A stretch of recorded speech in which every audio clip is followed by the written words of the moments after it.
can see your stream setup. Welcome. Welcome, one and It's all. 3D. Oh wait, I should go reshare that on Twitter or something. Wait a minute, don't. Wow, Sharing why? things Why? deboosts your tweets now. What? Retweeting deboosts your tweets, commenting deboosts, liking basically shadow bans you. What the fuck? I mean, I would believe it. Pretty much. Somebody announced, Mm. I don't know, leaked the Twitter rules. And it's pretty much The like that. Twitter It's rules? like, don't use capitals, and then you get deboosted. What? For using capitals? If you don't use capitals, you get deboosted. If you spell For stuff use wrong. capitals! Fuck. Did you say you do use capitals? I never use capitals because I hate Uh-oh. the look of them. It's not aesthetic.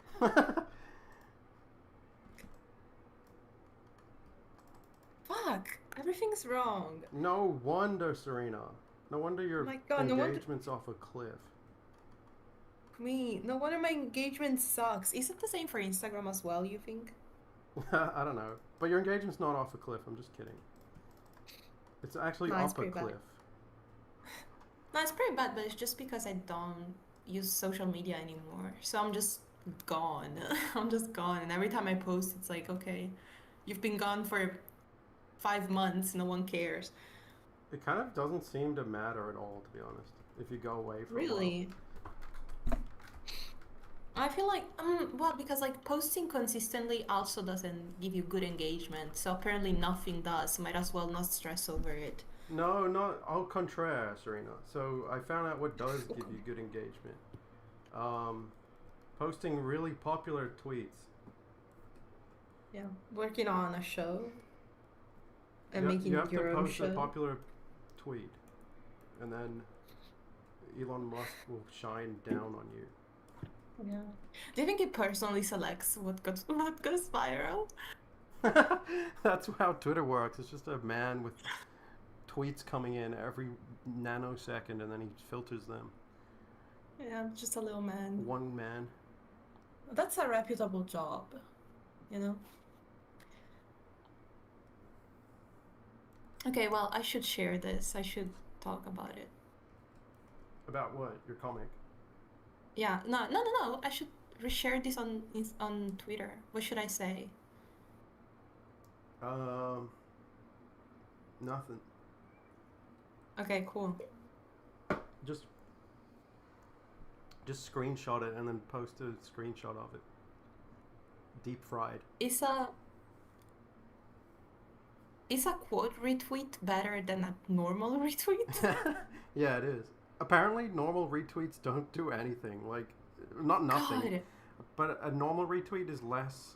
It shares a thing less than just liking it. Or maybe yeah, it's really I think that's annoying. changed. I think in the past, liking something would be more likely to show that to your followers that you liked it. Anyway, this is boring for anyone who doesn't have Twitter. Yeah, yeah, sorry. It's not It's not riveting your fault. conversation. Okay, What were we well, talking about before this? We're talking about fonts, and I need to send a bunch of stuff to my publisher, but I'll do that later. your comic publisher. Yeah, I'm so scared. I don't want to think about it. Let's talk about something else. Let's talk about day job. That's why people care, right? Who would want to watch that?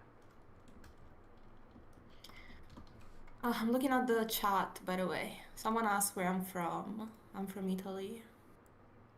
It's like a country in the Mediterranean. It's where pizza's from. Yeah, famous for one thing. Oh my God, every time. Sorry, I'm just gonna go on a little tangent, but like I watched the news, yeah, like a few days ago, and there was a corruption scandal in the EU. And of course, the people involved were Italian, of course. So embarrassing. And so is the Pope, I noticed. So, Yeah, yet more scandal. it's not a good stream start. What? What are you animating? Just talk about that. Well, his name is Dick, and he's really small. Oh, you cannot say that. But he has a friend called Big Jono, who's big. Was that like, did you plan that out to have a name that, oh, Big Dick and Big Jono, and by accident people always say Big Dick and Jono. Yeah. Like, was that Yeah, the okay? idea was that people would say Big Dick and Jono all the time. That's nasty. It was conniving of me, sorry. Actually, in light, I knew that we were gonna stream eventually, so I saved. I had like day job questions saved for you. Oh, really? Yeah, because like we tried to stream so many times, and it's like, well, the time zone sucks, so let's just stream whenever. It doesn't matter, Which is why and all that's of what you we're doing guys now. watching have to stay up until, what, 3 a.m. to be here? I wonder if there's any Americans at all. Let's The time ask. zone is so fucked up, and like, there's South Africa, France. I don't know where these people are from. You're from South Africa and France? Isn't South Africa a French colony? No? No. I sound so uneducated right now. You're sounding kind of racist.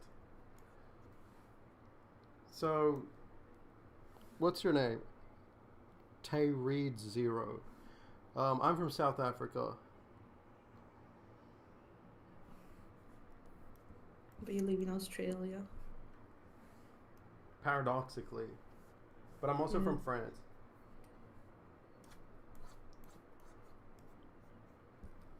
I don't get this thing, like keeping track of your different nationalities.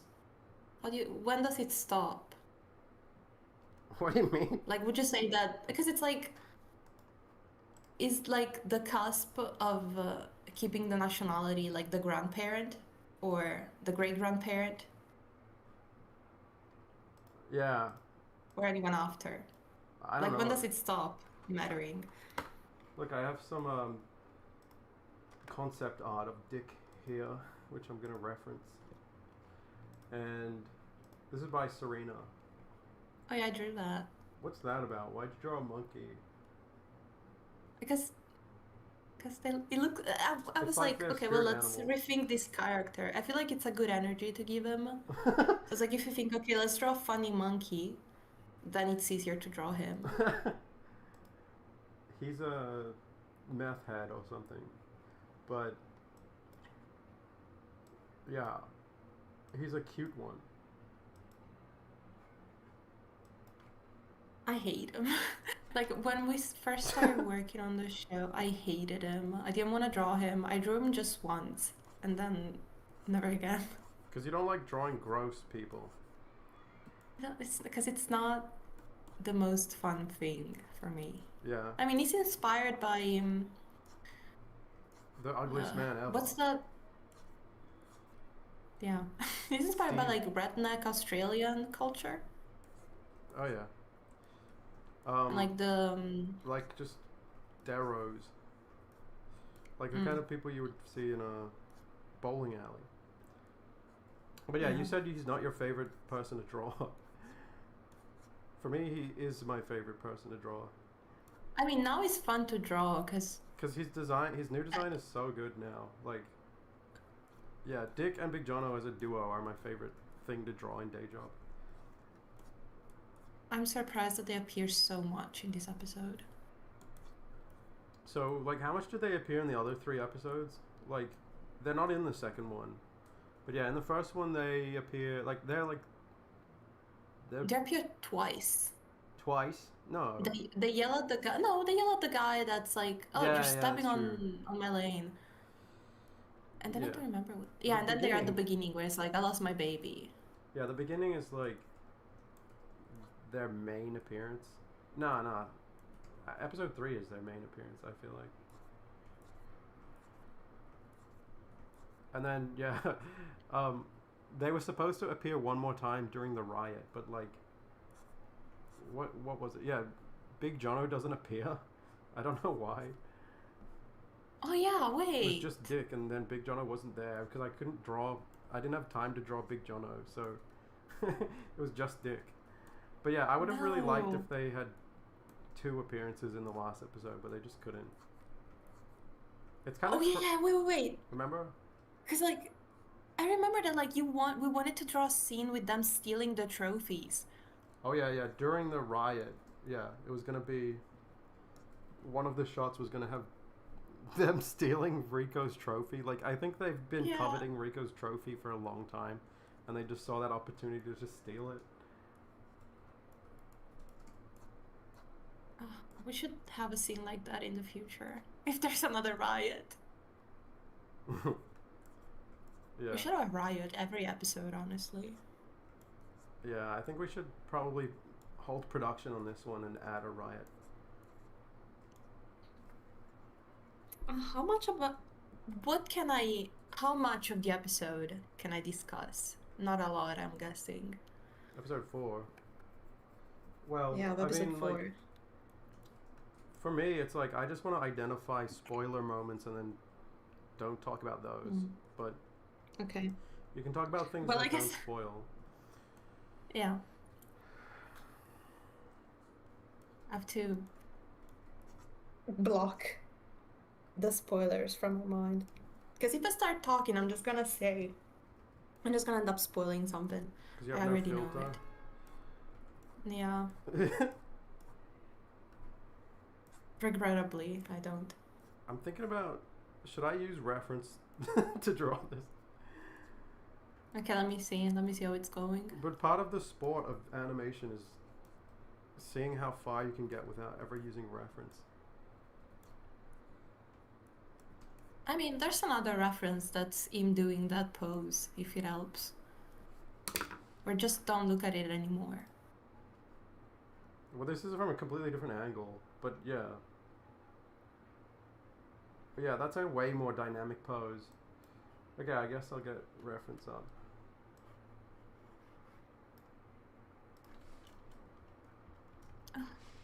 Okay, I'm gonna look at the chat.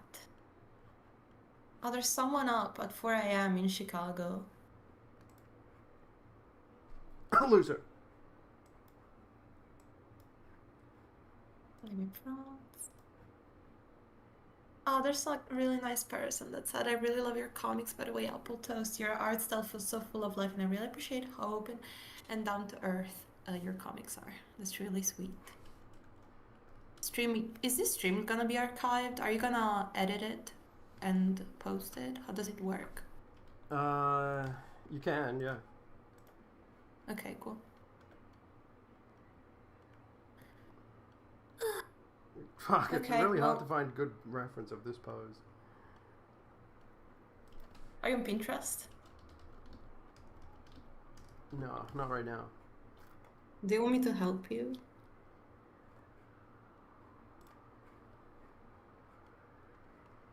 Mm, We should just go bowling. We went to a bowling alley and we didn't bowl. That sucks. bowling sucks. No, well, only a little bit.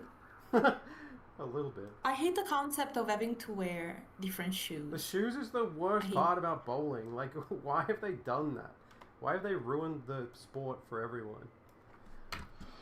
I think it's because bowling started. I mean, it got really popular in America, and like America is the land of lawsuits. Yeah, So America I'm is the guessing land of that's gross why. shoes. Yeah, that's what they're famous for. Well, no, this is what I Heather guess told that's us. why. What? Heather is the actress that plays Hannah, but Mm-hmm. yeah, what Heather said was, because I worked at a bowling alley. Heather said that it's mostly about lawsuits, like you said. Like, if something goes wrong, it helps in the lawsuit. That Yeah. I didn't even understand, but yeah, Heather was like our bowling alley consultant. Yeah, I guess because like the balls are really hard and they're heavy, so if they fall on your foot, you can get really hurt, and maybe you sue the bowling alley for that for some reason. Yeah, we should ask Heather because it was like a stupid reason. It was like a liability reason, but yeah, the the bowling shoes are so weird and uncomfortable. Like, I mean, it's just weird to have to wear shoes that don't belong to you. That's probably the only time in your life where that happens. Where someone goes, Mm, put on these shoes now. what about when you were a kid and you went to the playground and you had to take off your shoes? That's nowhere near as bad as having to wear someone else's shoes. It's fucking weird. Well, have you ever gone to the Småland in IKEA? What's that? They would make you wear like it's like Like the for kids little children? area in IKEA where you drop off your kids, and like they would make us wear like special socks. So you had to buy special socks with like the grippy things on the bottom. It's called Small Land. Yeah, Småland. It's really good. I loved going there because they're like a big boot that you could sit in. We watched Toy Story once. Strange things are happening to me. Yeah, really topical. Why is that topical? Because we were singing this song Oh, yeah. before. Because something strange happened to you. That's why it's topical. Oh, everyone is going to bed, bro. Bye bye. Is everyone going to bed or one person? Not one person, but it wouldn't surprise me if a lot of people were going to bed. A bowling alley I went to recently had an odd thing where to get bowling shoes, you had to give them one of your normal shoes. I guess I get why they do that, but I've never had that happen before. Yeah, maybe to figure out your size or something. No, they would keep it as collateral. They keep it until you give the shoes back. Now, someone with the name PS2 Vibes asked a question. Would you like to field this one, Serena? Okay. Oh, I have to read it as well? Okay, on it. Go on. Hello, like your day job series. Can I ask, are you planning to make more episodes of day job? We are doing that right now. What do you think I'm doing, PS2 Vibes? Oh, God. Yeah, and I have to draw like 80 backgrounds. Well, there's only 50 left. Yeah. Oh my God. It's okay. I'm doing You're well with the you're backgrounds. allowed to get help. Yeah, I know, I know. I think I have like some sort of a sense of pride in the backgrounds. That it's like, oh, well, I started this, might as well finish it. But yeah, I think I would love to get help with coloring because it's just too much work.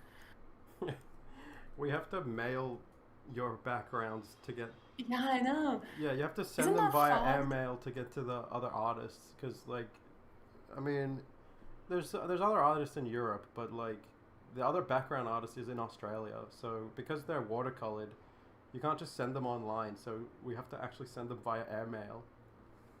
Which, to be honest, there's only like I don't know 8 more weeks left in production or so. So like, if you want to send them, they're only gonna arrive here in 4 weeks from now. Yeah. Fuck. Well, I think I have enough to actually send because I have maybe. Cause, wait, if I give like even if I give 20 to Mina, I Yeah. think that would be enough. I have 20. Like I have like 30 Yeah, but like if you done. send them today, they're gonna arrive in New Mhm. Year's, and then Mina will only have 4 weeks to do them. Yeah, and also there's a problem with sending mail during this time because it's really busy Yeah, and it risks getting lost. But you know, that's a risk anyways, so I don't really know what to do. it's okay. You can color 80 backgrounds by yourself in 2 weeks. Yeah, I can. I'm I just mean, kidding. You don't. You don't have to attempt that. uh, the thing is that I always feel like I can do it. Oh, of course I can do it. It's easy. I can do it, and then I'm burnt out, Well, if and I don't anyone want to can look. do it, I I think don't that want to it's pick up you. a brush anymore. I'm wondering if people are like at all aware of how fast you are. Yeah, I don't think people know. In in in this audience, perhaps not. Or yeah, probably even in like yeah. Do you feel like your fans know how fast you are? I mean, when I used to update people regularly about what I'm working on, yes, because I used to ink like 5 pages a day when I was making comics. When I was making my Misery Loves Company comic, webcomic, I would ink like 5, 6 pages a day. One time I did 11 pages in one day. That's crazy. Holy That's too much. macaroni! Yeah, but it's too much work. You gotta take it easy. I guess. But yeah, I also colored like I mean, it's not coming out yet, but I colored I did 6 backgrounds in one afternoon On day for job. that short that's coming out. Yeah, day job. Yeah, it's like 90% done. It's really funny, man. Every time we make a short video for YouTube, it's like, okay, this one's done, and the next one's nearly finished too, so that should be out really soon. I'm always thinking, oh, I'm about to post 2 videos in like a couple weeks. But then the next one always takes way longer to finish than I expected. And then always ends up being 2 months between uploads. Every time. Yeah. I don't. Animation really takes a long Well, time. I really don't know why it happens. Like, I always run into some kind of hurdle or something. Like, something, something else needs my attention first, so I just have to stop. But yeah, like, my goal is to one day release 2 videos in 1 month. Eventually. My my dream. Yeah.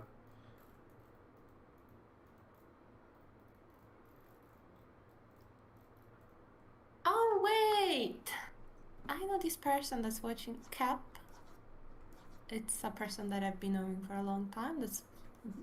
That has read Misery Loves Company. Oh, Makes me happy. That I still got troopers out there. that's really cool. So, what's next for Misery? I don't know.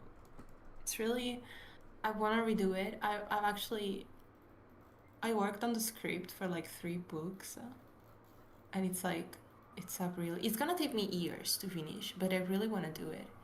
Like it's hard to remember that I'm not I don't plan on dying anytime soon, so it's like, I can You work heard on it a here first. project for a long time.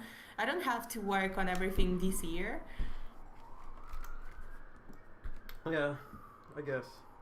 But I want it now. Yeah, I know that's the thing. Comics take so long to make, Do they? and they do. They really do. Cause like even the comic that I did this year, Joy, I worked on it. Like I started in January and I was done only in July, and it's like 130 pages. It's not even that long. I'm gonna start again because I was so distracted with this stream that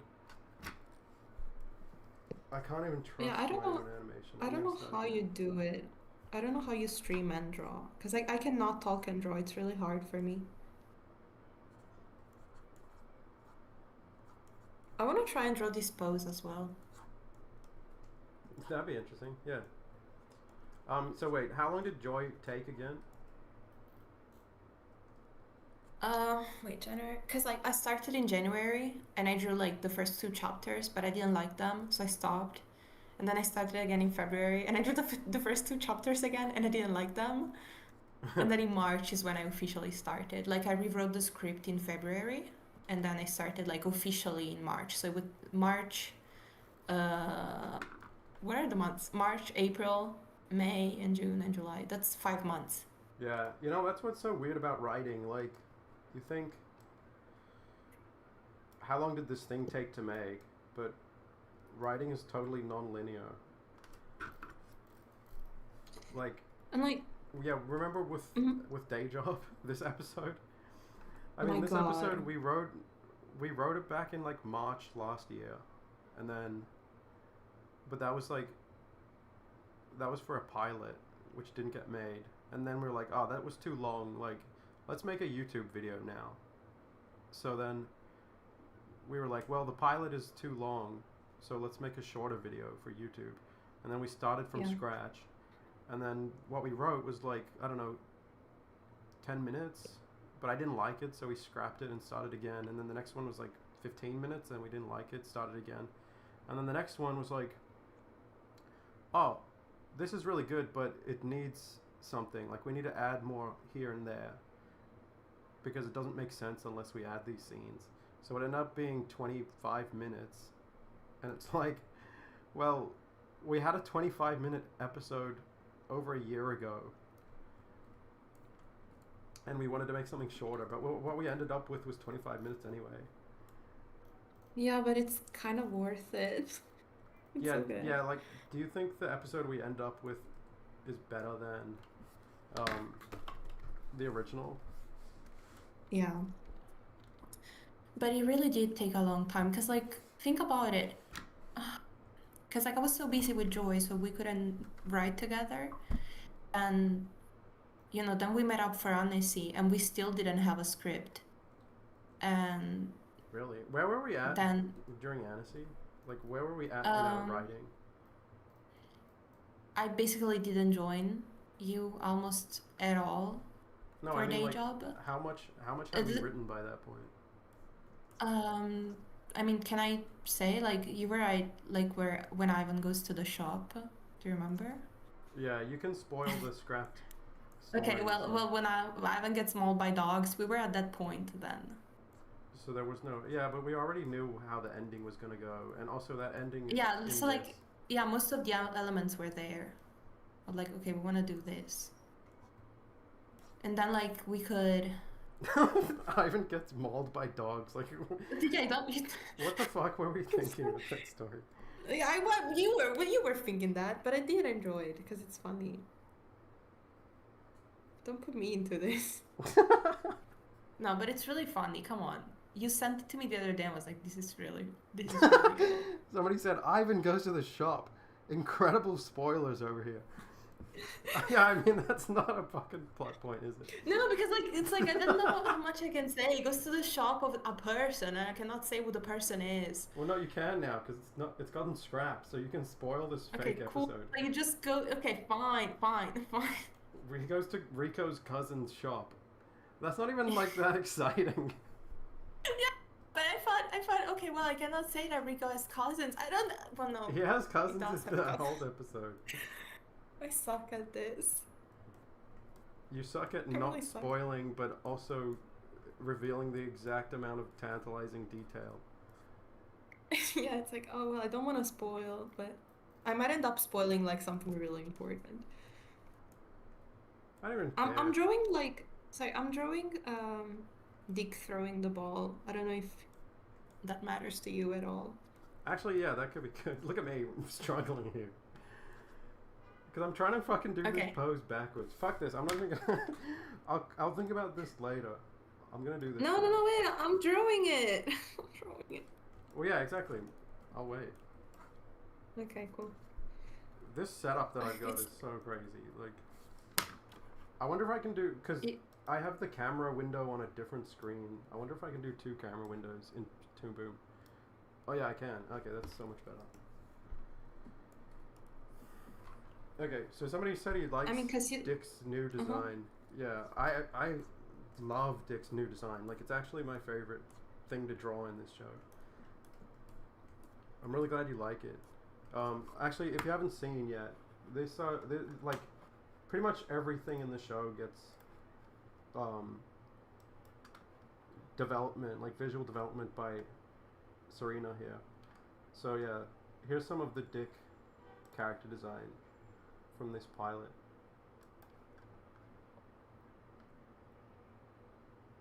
Yeah. I mean, episode 4.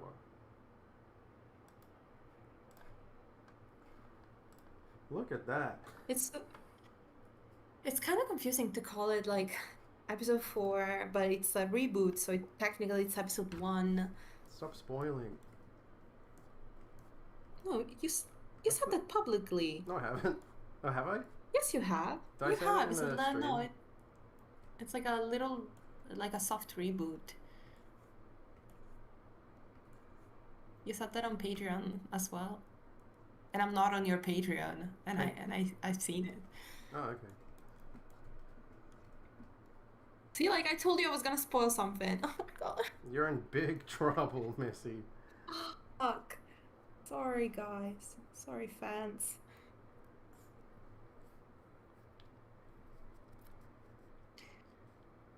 You know, I'm gonna ask you one of the questions that I saved for your stream. Um, do you think Rico has like well-groomed feet? uh, I was thinking about his feet lately. Yeah, as one should. You need to think about the ins and outs of all your characters when you're writing. Um, I don't. I think he neglects his feet. Yeah, right? Because like I was thinking, oh, he strikes me as like a guy that really likes to groom himself, but like only in like a superficial way. Like he wears That's cologne actually and he pretty good reeks of character cologne. analysis. Yeah, he grooms himself, but just to try and look good. So it's totally superficial. Like things get neglected here and Like his feet. there. Ew. And it's like, and then it's like, oh, stinky. Would you say that the guys in like the cast of What? Day Job is? Now, would you say this character has stinky feet? No, because I'm saying like, because I feel like in terms of cleanliness, maybe Rowley is the cleanest, but he The probably cleanest butt. yeah. Who does But have the it's cleanest like butt? what? What? Well, no, come on, then don't boycott my speech. I'm just talking about the cleanliness levels. It's like it's probably the cleanest, but he probably smells of hormones. What He smells abhorrent. am I talking about? Fuck. He smells of hormones. What the fuck? It's like one of those people that have a smell to them that's like, okay, well, I shower, but I still stink. Oh, you mean like body odor? Yeah, I get that. Yeah. Why am I talking about this? Oh god, this is like a question that I've been saving for some reason. And then I don't have an answer. So like in the previous stream, some fan asked if asked about the characters' families, and then Serena says that I just ignored the question. I didn't Yeah. answer it. What did I do? Someone asked like, I think does Ivan have siblings? Like the question was something like that, and you were like, does Ivan have siblings? I was probably like, yeah, that's a good question, and then moved on. Yeah, that's a really good question. It's like, Leo, what do you think? And Leo didn't know what to say, and then you didn't know what to say, and then you just moved on to another topic. And how did you feel about that? I'm mad because it's like, come You got on. mad. Well, Oh, okay, well. let's see. Like, let's see if anyone is asking that now. Nobody's No, asking now that. just It's now hard. people are just gonna talk about feet. Hmm. Sorry for bringing up feet. Does Rico's feet. does Ivan's family have feet? Okay, well, let's talk about the families. Do you want to talk about the families? No, nobody's asking about that. Come on. Okay, fine. They have to ask, otherwise, yeah.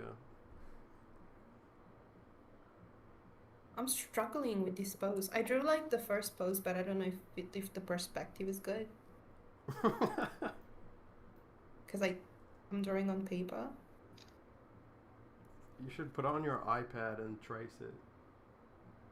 Yeah, Like the background. the iPad that I definitely have. Yeah, the one with all of the Cheetos and Go-Gurt on it. Yeah. The Cocomelon iPad.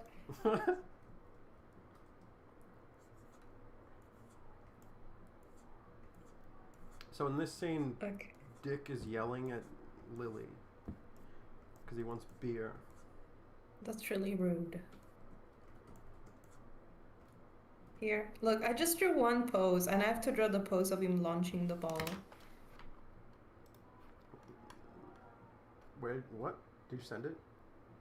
I sent it, but it's I don't think the perspective is right, and also I don't know what the fuck I'm doing, and it's not the right pose. It's like an in between.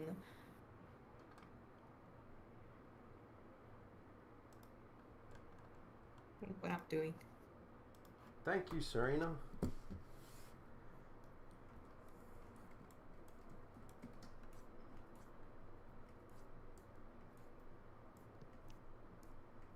So yeah, I think a lot of people don't know how big of a role you have in the writing. Have we talked about that much Mm, before and ever?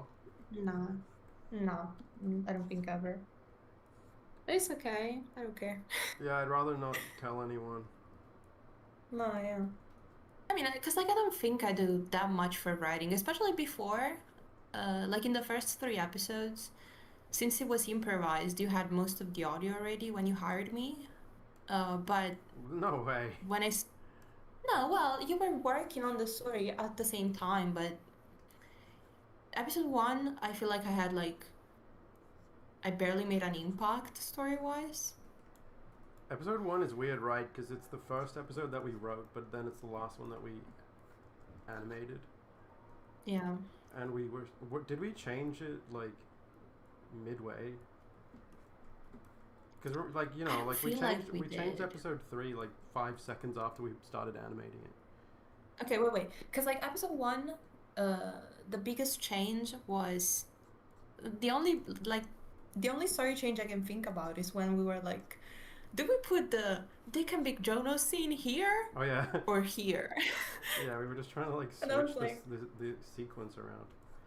and that's the only thing I can think about. But episode two, that's when I had the most things to say, because like the whole ending was supposed to be completely different.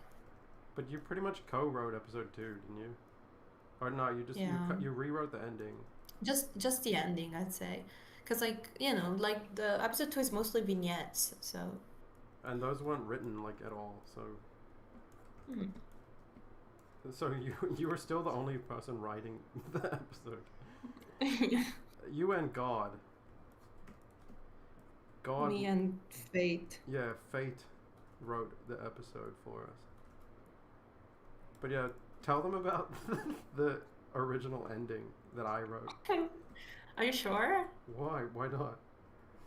Okay, fine. In the original ending of episode two, um, basically the same thing happens, and What?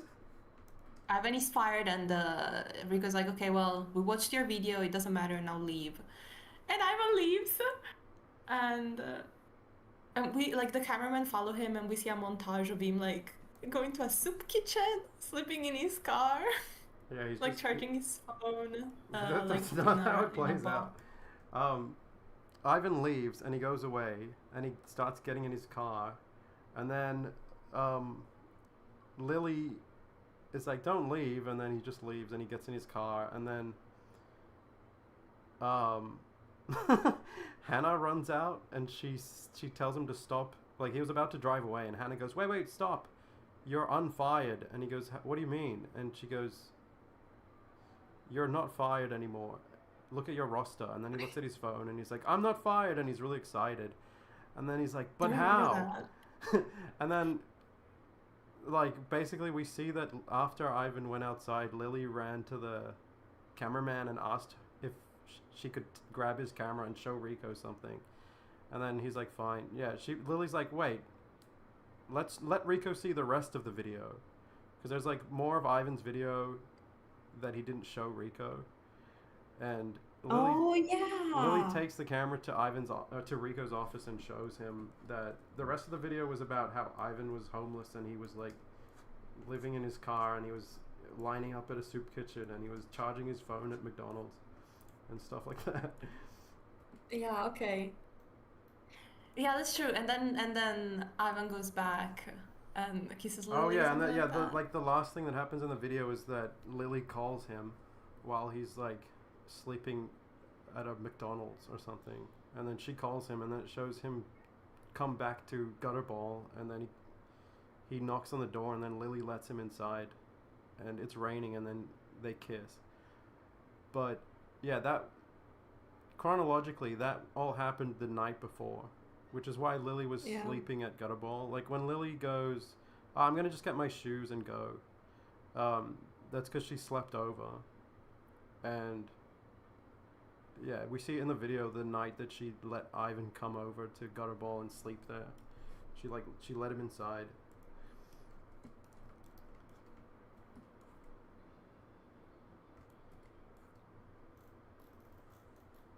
Oh, that was good though. It just Really played bad. out really dumb.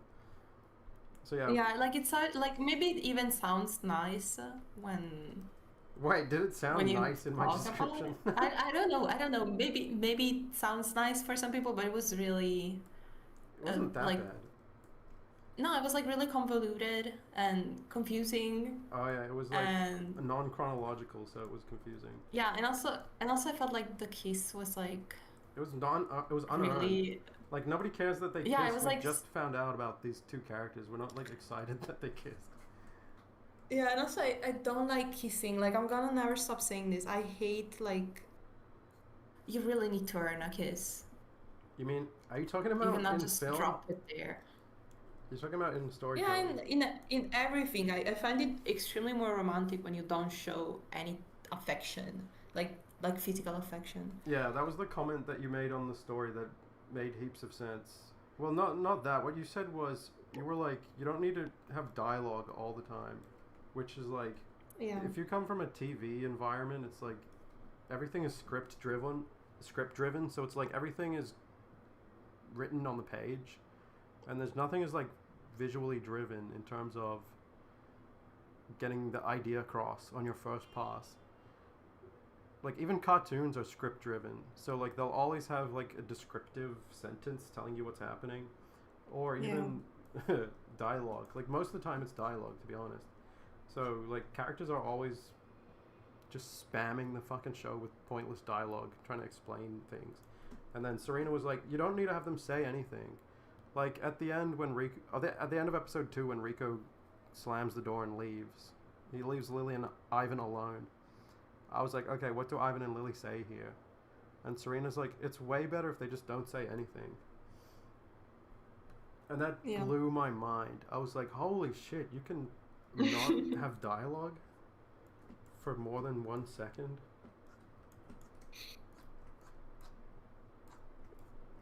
You have to understand, I mean, I was working on but I mean, television it's like shows at the time. yeah, for, that for sure. But also, it's like it's really hard unless you storyboard the full thing, Well, because I it's like, mean, well, how do I show people what's happening if they're not talking about it? I mean that's pretty much what we do, right? Like on those episodes as well, I didn't write anything down. I would just record everything by myself and then I would draw it. And yeah, like the story was pretty much unintelligible until I had drawn a pass. So I would be like, on the first day I would record everything, and then the next day I would draw it all, and then I would show everyone and see what people think showing it. But yeah, every draft would be like a video that we would watch. Those were fun times, huh? Oh yeah, and this episode's boring. You know, it's different because it feels smaller, but it's bigger, but it feels like it's more personal because you know it's different when you have a network giving you notes, We and thought we we were don't gonna get have a that TV now. show. Yeah, I'm happier now. Like I'm happier now that no one stayed up. um, what I miss is that we were. I mean, you weren't there because you're in Italy, but like, what I miss is that we would meet up and watch the drafts. Mm. Yeah, that I'm really jealous of. Well, even now, it's like we don't really meet up at all. Like even the voice cast, we don't meet up because we all live in different states. Mm. But you could. Well, I mean, we're gonna meet up in like February or March. No, February. Yeah. But yeah, we only meet up like maybe 2 times a year. I'm so jealous. Like I used to think, like I used to be so jealous when you were like, okay, I'm gonna go record. I was like, fuck, I wish I could go. Yeah, I know, but like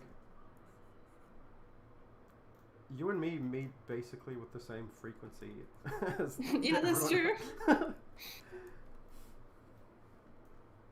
Oh my god, like think about it. Like last year, like basically 1 year ago, we were going to Phillips Island. I can't even. Yeah, yeah, yeah. That's 1 year. I was thinking about Phillips Island the other day because do you remember that I asked you to drive me to a shipwreck, but the car couldn't drive on gravel, so we couldn't go. Oh yeah. What was that on Phillips Island? I can't really remember that. No, yeah, it was on Phillips Island, but the car couldn't like traverse the gravel. It felt like it was gonna explode, Yeah, the whole so we car was didn't go. vibrating, and then we were just like, so we started driving, and then the car was like vibrating like crazy, Yeah, it trying was to really ride on scary. gravel. And then we were like, should we keep going? And then like, we're like, yeah, okay, we should probably be able to make it. And then like another like 20 meters, it's like we're not even like halfway. So then we Yeah, decided this is not to happening. reverse, and then it was just like another 40 meters of reversing. And it was just as bad. It's not like it got better going back. Yeah, then I walked on the beach on my own. Uh, I don't know if you remember. Like I was like, oh, I want to go to this beach, and so I walked on the beach. And I was like, wait, maybe I can get to the shipwreck on my own. What Wanted to happened? walk to the shipwreck on my own, like walking on the beach rather than on the road. And then Did I you got make it? really far away from the car, and it was really windy. And I imagined like, oh my god, what if I see a dead whale or a dead shark? And I got so scared, I had to like sit down and like and and calm down, and I ran back to the car. You 'Cause I got so fucking scared of seeing a shark or you a whale. scared yourself by just imagining a whale. Yeah, a Wait, dead hang on. whale Why are of you all afraid of a things. dead whale? I don't understand. I have like severe thalassophobia. Like I'm scared of whales, I'm scared of the ocean, I'm scared of big things. Like I saw a TikTok of not a TikTok, like I saw a video on Instagram of an elephant swimming in a flood. And that scared me so bad I had to turn off my phone. You saw what? I saw an elephant swimming in a flood. That's Yeah, fucking no, it's weird. fucking stupid. But it was swimming It's happily. stupid. I mean, elephants like Yeah, it's swimming. just swimming. I know, but it was scary because it was like this weird thing swimming in the water. I love like that's something that I watch when I want to relax. Look up videos of elephants swimming. It's really uplifting. What? It's really nice. And they trumpet to each other, and they go, and then they like call their friends to come join them, and then they all swim together, and then they go, What the fuck is going on, Paul? and you're scared of them. I'm just terrified. Well, you're missing out. Well, I'll be damned. Well, let's keep an eye on the chat because I think somebody asked an interesting About the question. family. Yeah. Please, someone ask about the family. Yes, we have a family question. What's Anna's family like? um, And someone said, I want to know more about the families. what's Hannah's family Okay, like? I actually that's the one character who I'd never ever even thought about her family before, but I thought about Hannah's like life a lot.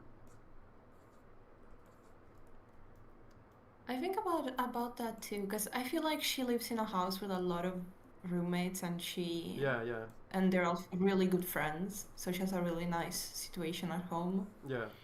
Well, like every character has a different. I mean, like none of this is expressed in the show, but the more episodes we make, the more we get to express these ideas. But like every character represents a different mode of Australian life. Like Ivan lives in a studio apartment and he drives to work. Um, Lily lives with her family and she gets the train to work. Hannah lives in a share house and she gets the bus. And Rowley, actually, yeah, I don't know where Rowley lives. Rowley Yeah, but he probably takes the has like, bike. yeah, he bikes to work. And then like Bradley probably walks. Yeah, Bradley doesn't matter. Like it's like that's the point of his character. It's mysterious. He's a fake character. Yeah, it's just Sorry, I just realized that we we ignored the question yet again. So we yeah. Sorry. Okay, wait. Because like I don't know I haven't really honed down what Hannah's family dynamic is like, but we do know that Raleigh has older sisters because he's definitely like the type that has at least one older sister that bullied him relentlessly. that's so good. And then Lily uh was an only child for a long time and then smaller sibling arrived. All right, that's pretty good actually. Yeah, right? I feel like that's the case. We haven't really it's not like pinned down. We Well, yeah, haven't I don't really like I don't really set anything in stone until it comes into a story. Like until it's in a story, it's not really canon. yeah.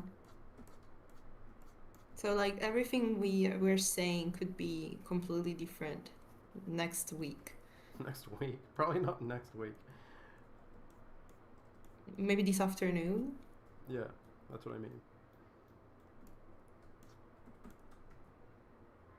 I don't know what I'm doing. I suck at drawing today. Are you still trying to draw Dick bowling? Yeah, Dick Ball. Because I have a really hard time talking and also drawing at the same time. Don't draw then. But it's There's but what nothing else to do I do? draw. I just sit around. What the hell? Wait, just doodle eyes and spirals and flowers. Okay, I'm good at that. I don't think I've ever seen you like doodle like that, like notebook doodles. No, I do that all the time, but But then it comes out I looking do it like on a like Sistine Chapel. no, that's not true. But it's like I do it on the back of trash. Like I keep a lot of paper that's supposed to be thrown away and I draw on it anyways. So like I do it on the back of trash when I'm bored. And then I throw it away. Cause it's garbage. King Garb. I throw away a lot of drawings. How do you feel about that? Do you feel bad throwing away your drawings? Um, nah, not really. Like the only thing I've kept is like when we were at this share studio and we were like talking about the next 6 episodes. For some reason, like I drew a picture of each episode. I don't even know why, but like remember there was that day where we just sat down and we like came up with 6 episode ideas. Yeah. I folded a piece of paper in half and then I drew 6 squares, and then I drew like one shot from each episode in the like in the squares, and then I left. Like I left the share studio for like half a year, and then when I came back, somebody was like, "Oh, I saved this for you," and they gave that piece of paper to me, and for some reason I was like, I have to keep this. It matters. It's just a fucking random piece of paper. But honestly, that's how I feel about most things I draw. It's just, okay, it was a piece of paper, it was useful, and now I'm throw it away. But yeah, Yeah, actually, I have no sense of like nurture with my well, no, like, drawings. yeah, It's like that's the okay. funny thing. It's like, remember you had a bunch of drawings that you did, and you were just like, well, anyway, I'm gonna throw these away. I was like, no!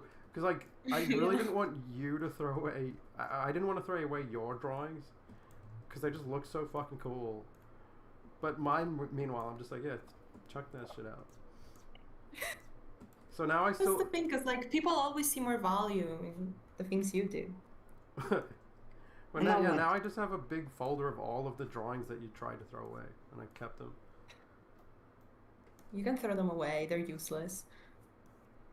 They're fucking awesome.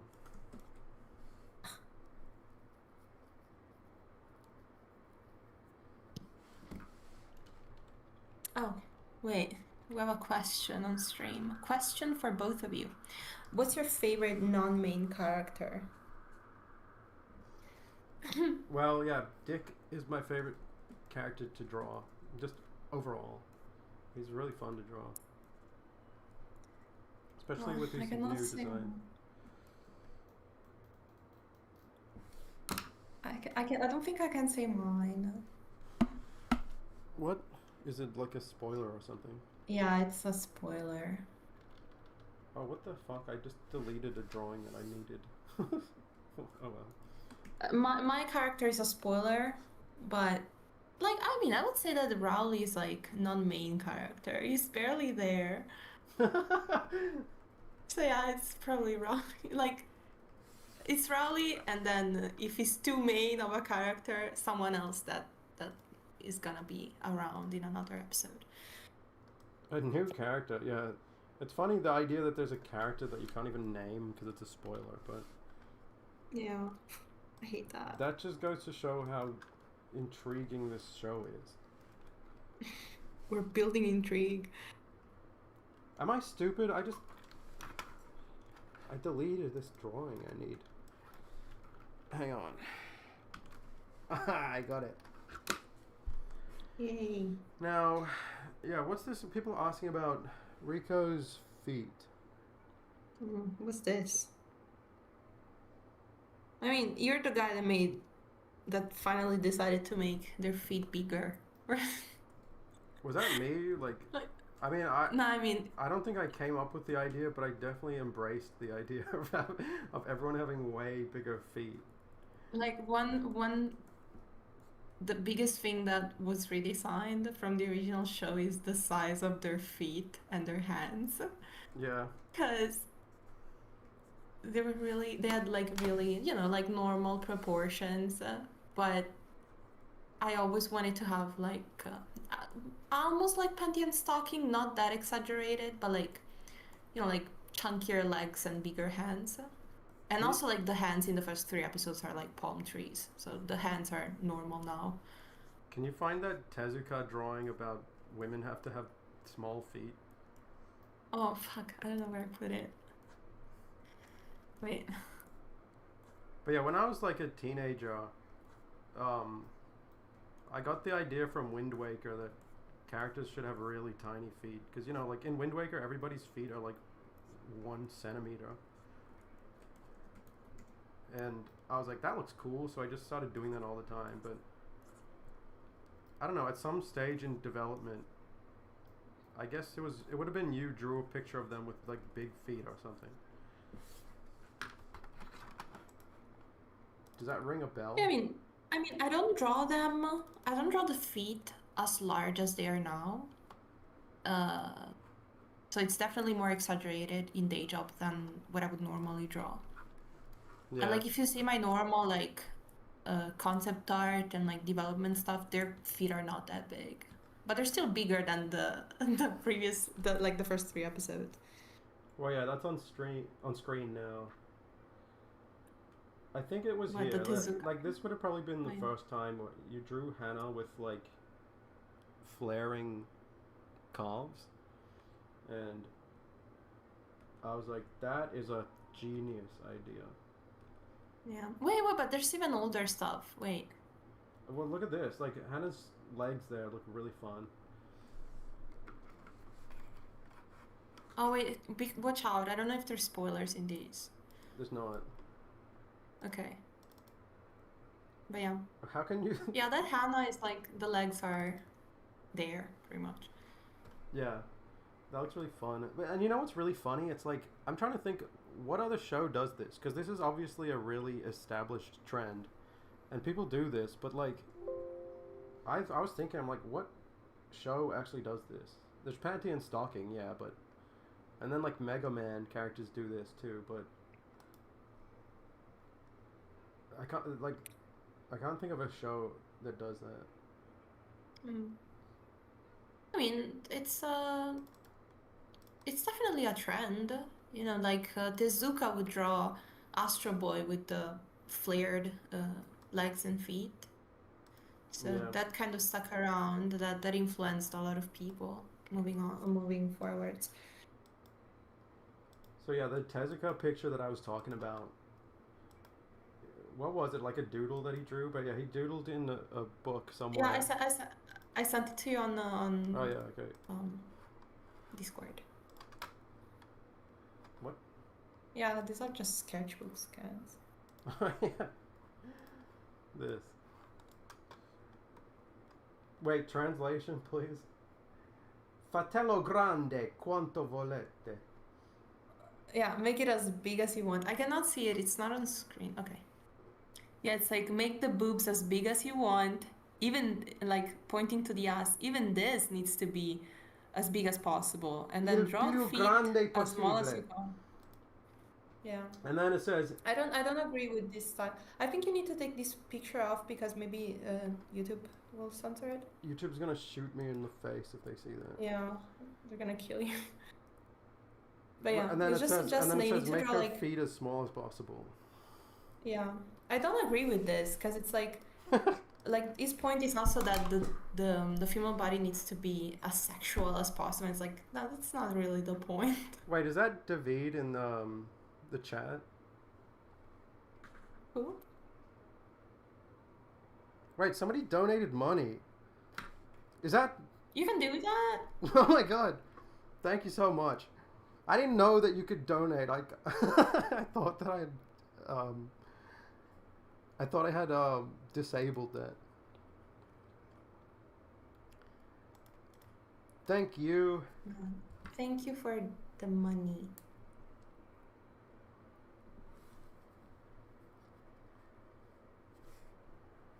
Wait, I sent something wrong. Here. I give up on drawing On dick. drawing. It's Yeah, I don't think you need to be drawing. It's fine. yeah, because I get confused. I never, even when we call and we talk about the episode, I cannot draw when we do that. Yeah. You can't multitask. I mean, a lot of people can't multitask. Sorry, everyone. But yeah, speaking of Astro Boy, did you like the 2003 Astro Boy? Wait, the anime? Yeah. Oh, we watched a bit of this. Yeah, we watched that during development time. Yeah, I think it has like probably the best animation I've ever seen on TV. Yeah, best TV animation. It's fucking amazing. And this is still on sale, if I'm not wrong. I doubt it. Hmm. Oh yeah, there was that tweet that was going around. Somebody said, "How do we make anime look like this again?" And I think it was screenshots from Perfect Blue or something. But yeah, Okay. for me, the overwhelming responses that I saw were people saying like, "Oh, it's because it's cell animation." But yeah, Paul, I can confirm that it's on sale because I'm finding the sales for sale. Whoa. Yeah, it's pretty crazy. But no, I think that like a problem with anime right now is that it looks very bright and very Are you talking about the colors? yeah, like I think that like people maybe are just complaining about the rendering style that's very popular right now. I don't like that rendering style. Yeah, wait. Think The about best example is Anne of the Green Gables, for example, and the new Sailor Moon are the worst that's what I was offenders gonna for say. me. Yeah, the best example is the new Sailor Moon, or like it's from like what fucking 2016. But yeah, Sailor Moon Crystal versus the old Sailor Moon is the fucking perfect comparison.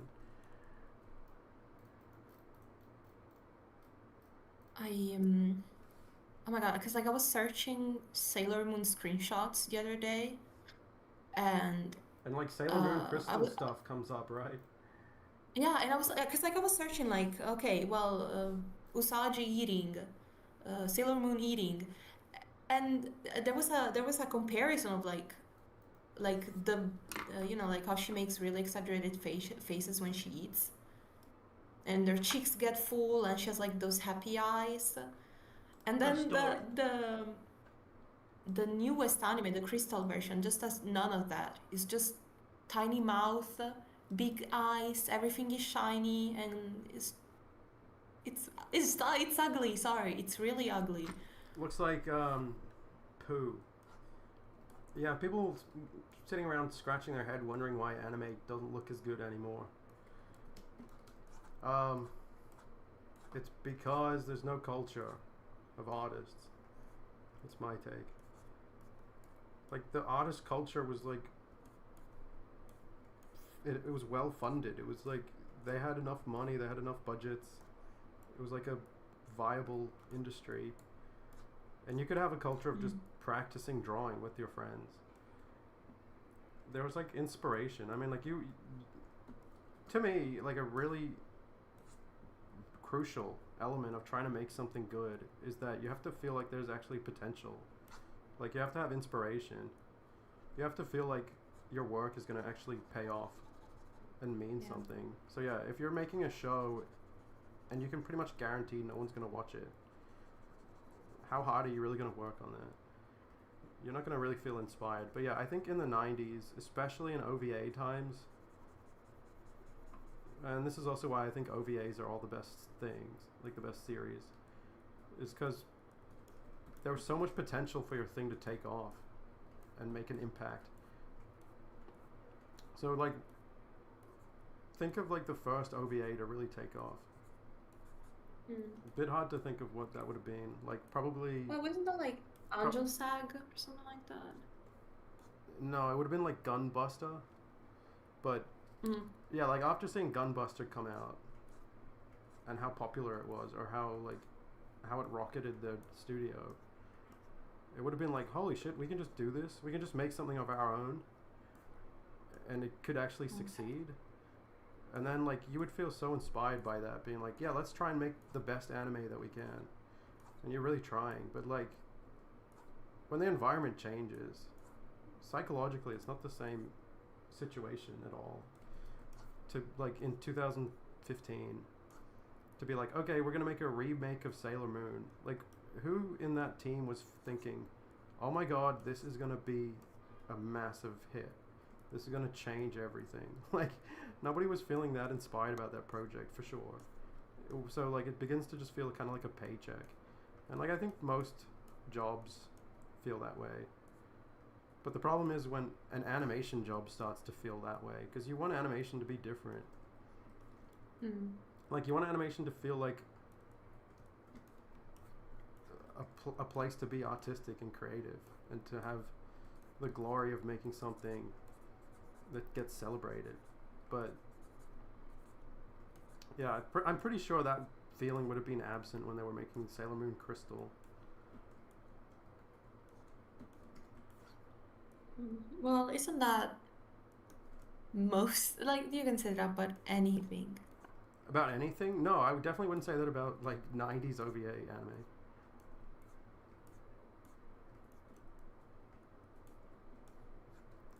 Also,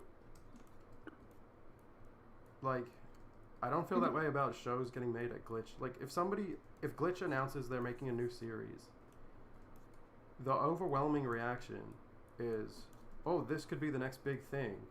And everyone working on the Mm. show has the exact same instinct.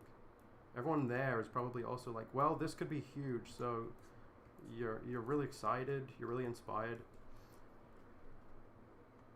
Mm. you're trying to make it good. But don't you find it? I don't know, cause like while I agree with that, I find it troubling that like you have to make something like right now. I'm talking about the present. Like you only have to make something with the intention of it becoming big. It feels like a given. It's like, well, you want it to get popular. Otherwise, why would I bother making it? Well, I think it is a given. In most environments anyway. But it shouldn't be. But yeah, but it shouldn't be that way, Well, I mean, right? number one, you can't discredit the clear fact that being popular is nice. Like, that's just Mm. obvious. But then there comes a point where in your head you have to either acknowledge or deny whether it would be better or worse for you to be popular. And yeah, you know, some people deny it. Some people say, no, it wouldn't be better if I was popular. And then some people acknowledge it. But yeah, I mean, I guess that's up to you, really, if you want to acknowledge that or deny it. But anyway, like Well, I'm yeah, not one of these. I think it's more freeing to not be popular and strive to be popular, because once you get popular, you need to upkeep it. And that's Yeah, really scary well, because that's you can also lose it. yeah. Like it's funny because one of the funnest things about watching an artist create is the anticipation and the hope. It's like, what happens if these, like, maybe this could be a success. What happens if this hits off? Like, that's really part of the fun. So sometimes once you succeed and you get really big, that aspect Mm. of the creative process is gone, and then it's like, well, that it's just not really the same anymore. It might be good, it might be bad, it might be just different, but yeah. I mean, I think that's something that happened with stuff like that happens with everything, but Rick and Morty is a fun example because when Rick and Morty just started, there was this feeling like, oh my god, this guy who I've seen his random stupid internet videos, suddenly he got a show. And then it's Mm. like, oh, I wonder if this is going to be good or not. And then you watch it and it's like, it's actually pretty good. And then you're like, huh, I wonder if it's going to be successful or not. And that, like, that's just really part of the fun of tuning in to Rick and Morty season 1, you know? And then, Yeah. but the thing is, it's not just like, it has a knock-on effect to the actual creation process too. So in season 1, they were probably like, well, this is a crazy frontier, writing a TV show. Like, Dan Harmon wouldn't have been thinking that, but I think Roiland was. And so it's a frontier, it's exciting. It's like, you're excited to go in, you're excited to write, and you're excited to show people what you can do. But then by season 2, their attitude was completely shifted. Like, their attitude by season 2 was, oh, everyone loves this, and people want more, and like they're demanding more, and we have to make sure that it's good.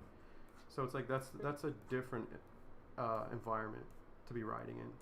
That's like, oh, what do? We need to make more, and it has to be really good. I think that that's a problem that,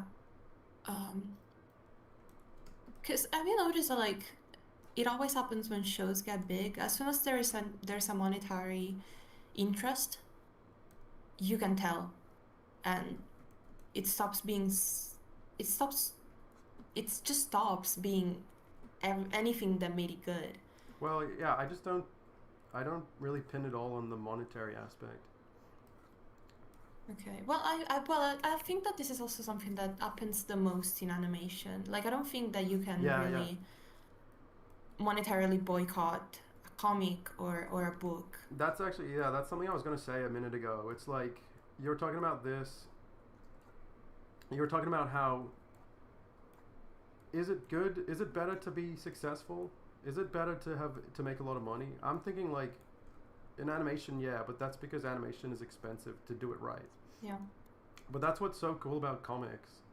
Like, comics are such a different medium, and they're so much cheaper. Like, it might actually be way better to be less monetarily successful. It might just be like pretty much better across the board in terms of creative output. Yeah. Like, is a less successful comic gonna be worse? I think probably not.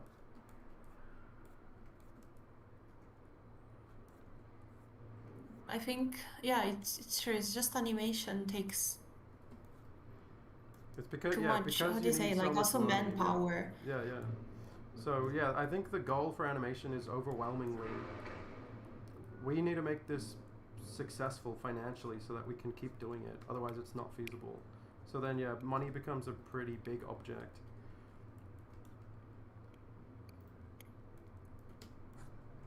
Mm.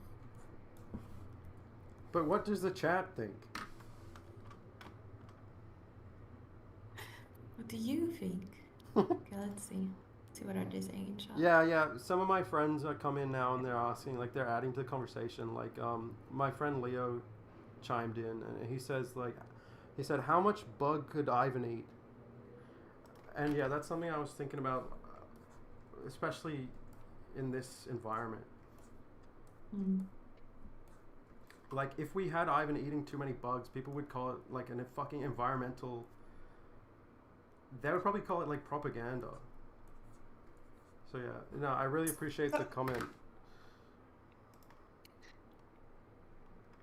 I'm catching up with chat. Oh, Yeah, no, Leo said, I think with the current climate, Ivan could eat a big bug, but in the 90s. What? Oh, he's just fucking around. Never mind. Sorry. Sorry. it's okay. It's okay.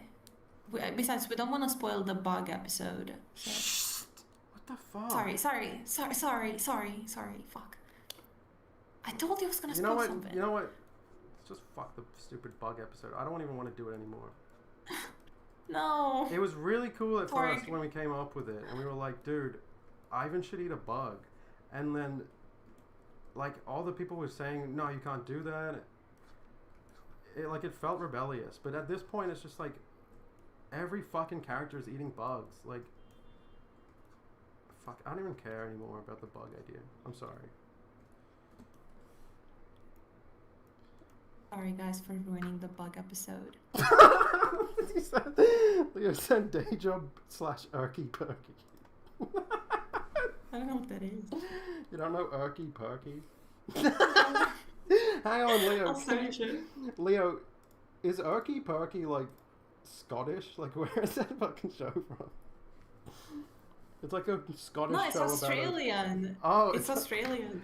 But the bug talked like in Scottish. What the fuck is this show? What do you guys make down under? We make a lot of bullshit in Flash. Jesus Christ. Yeah, dude, the bug was Scottish for some reason, and it scared me. Like, it made me Scared you? It made me turn off the TV. I'm like, because like the thing about Australia is like half of what was coming on TV in the 2000s was like BBC exports, like just stupid British crap that nobody wanted to watch. So whenever somebody had an English accent, I would turn it off.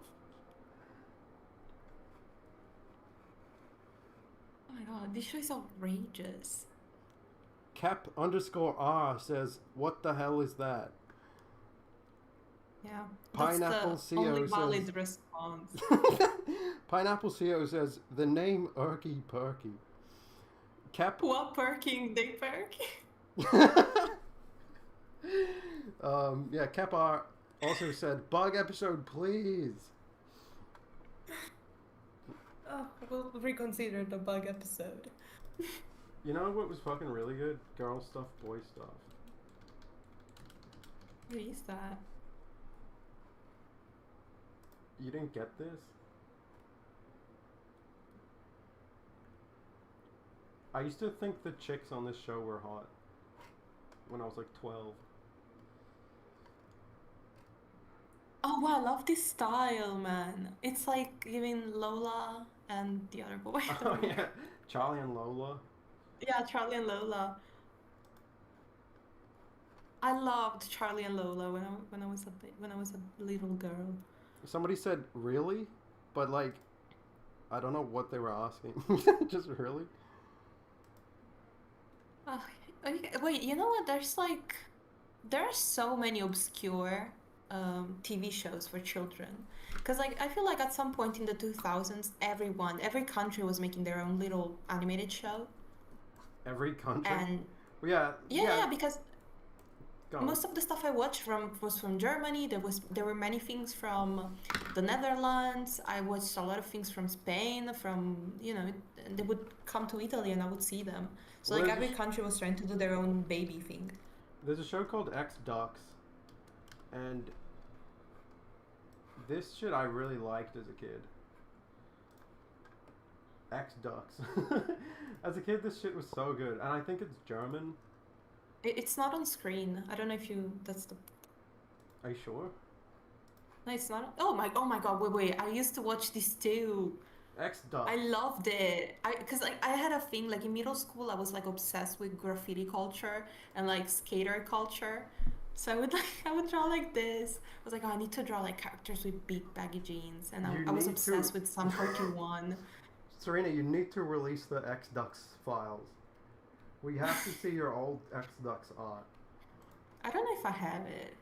You If I probably have it threw it away anymore. like everything else. Now, why does this guy Yeah. have one muscular arm? I guess he's a tennis player. Yeah. Definitely. What's going in this bull's mouth? This is fucking great. I love X-Ducks. Okay, I need to take a break because I'm just tired of this. Like, this is just so fucking boring. I'll be back in, let's say, 90 seconds. What are you talking about? Okay. Well, I guess it's just me. I'm just gonna be silent. I don't know what to talk about on my own. Just being abandoned. Well, I'm just gonna reach out. Let's see. Day job episode where all the characters are bugs. Would Ivan rather be a cockroach or a beetle if it was a bug?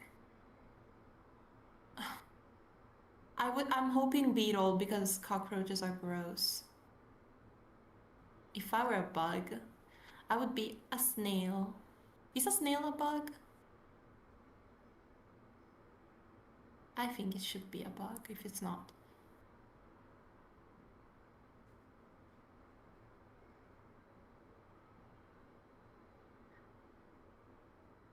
I should take a break too. I don't like being alone. It's weird. To everyone that was nice to me and said, I love your art, that was really sweet. Thanks everyone for being nice. I'm tired. Paul, come back. Oh my god.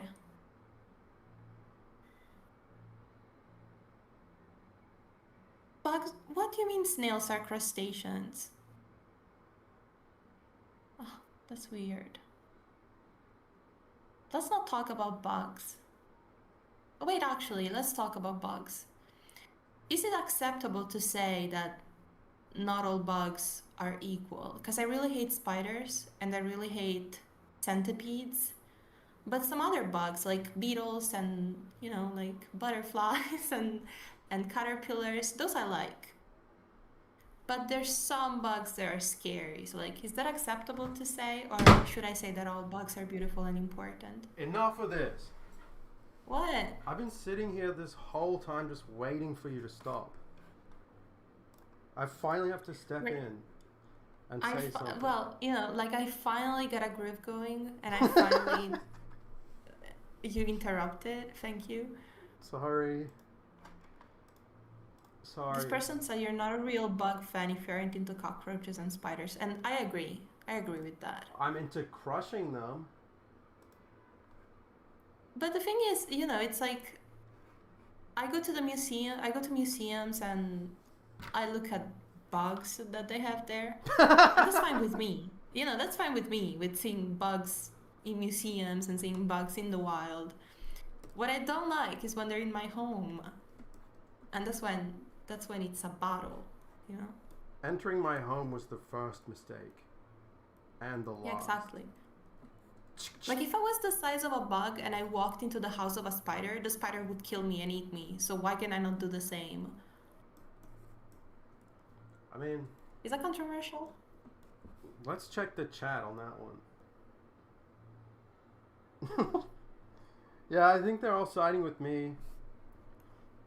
Well, of course. Of course they would. Because it's your channel, they're trying to be nice.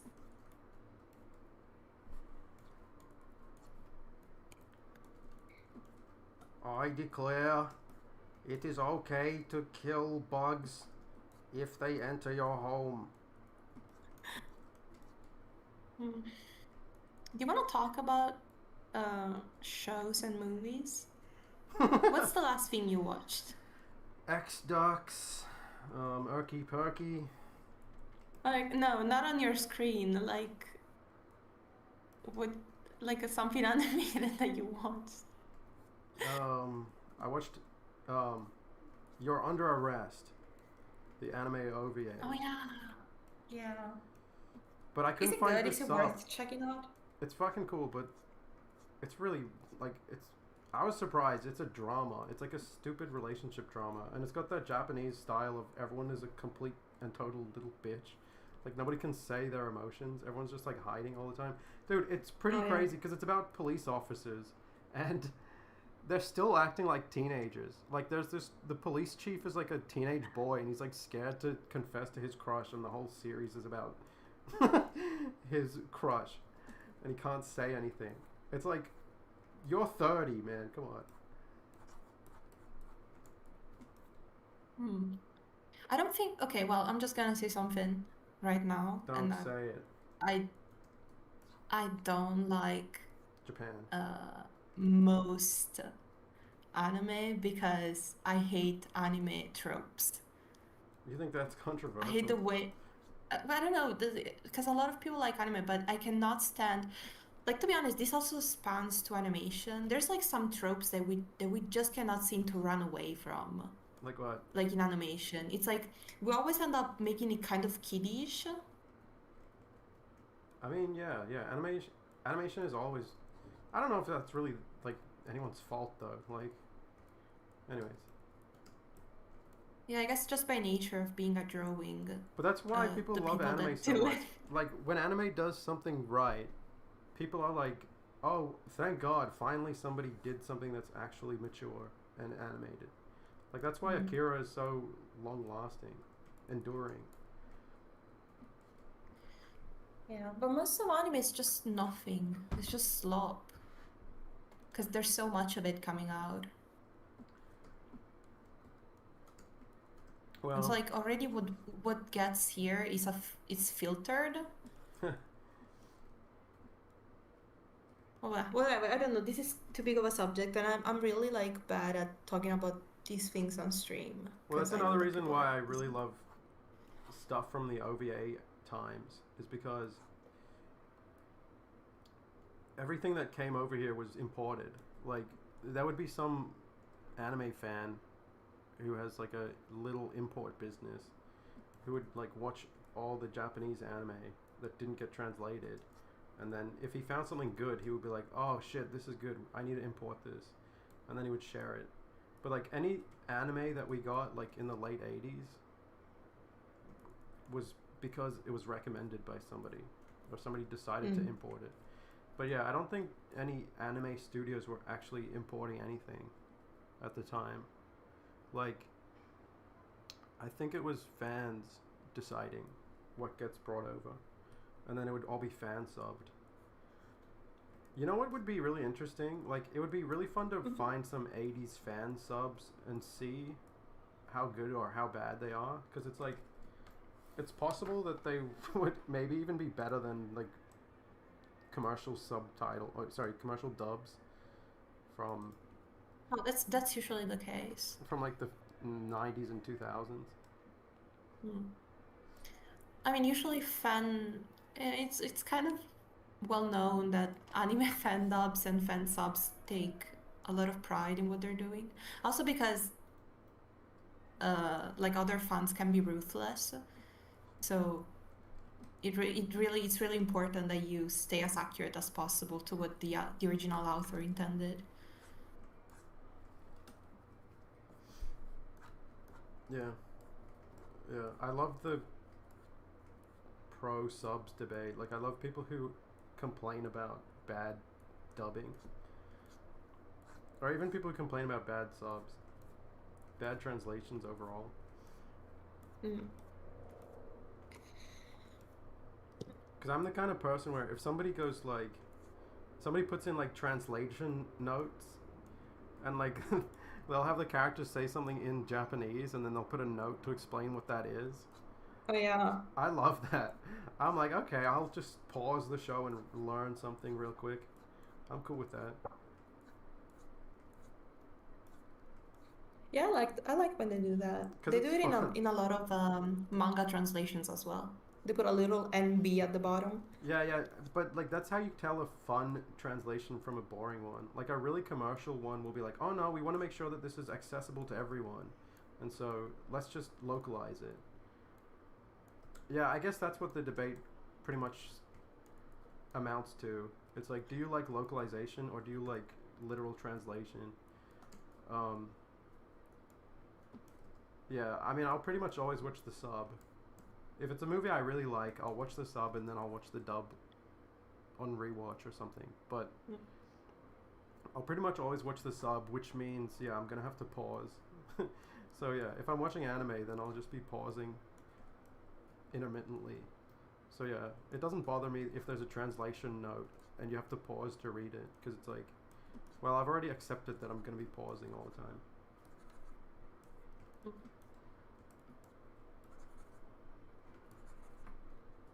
I think. Wait. Oh, sorry. Fuck. I lost my train of thought because you were talking, and I was like, oh wait, I want to say this. Oh, whoops. So, what was it? What were we talking about? Like No, because like, isn't that manga dubs? what like the stupid, yeah, like subs versus dubs or like localization? Isn't that like for kids ruining a lot of anime and like a lot of imported media for Americans and Europeans? Well, Like yeah, think but about the like Brock saying the jelly donuts thing.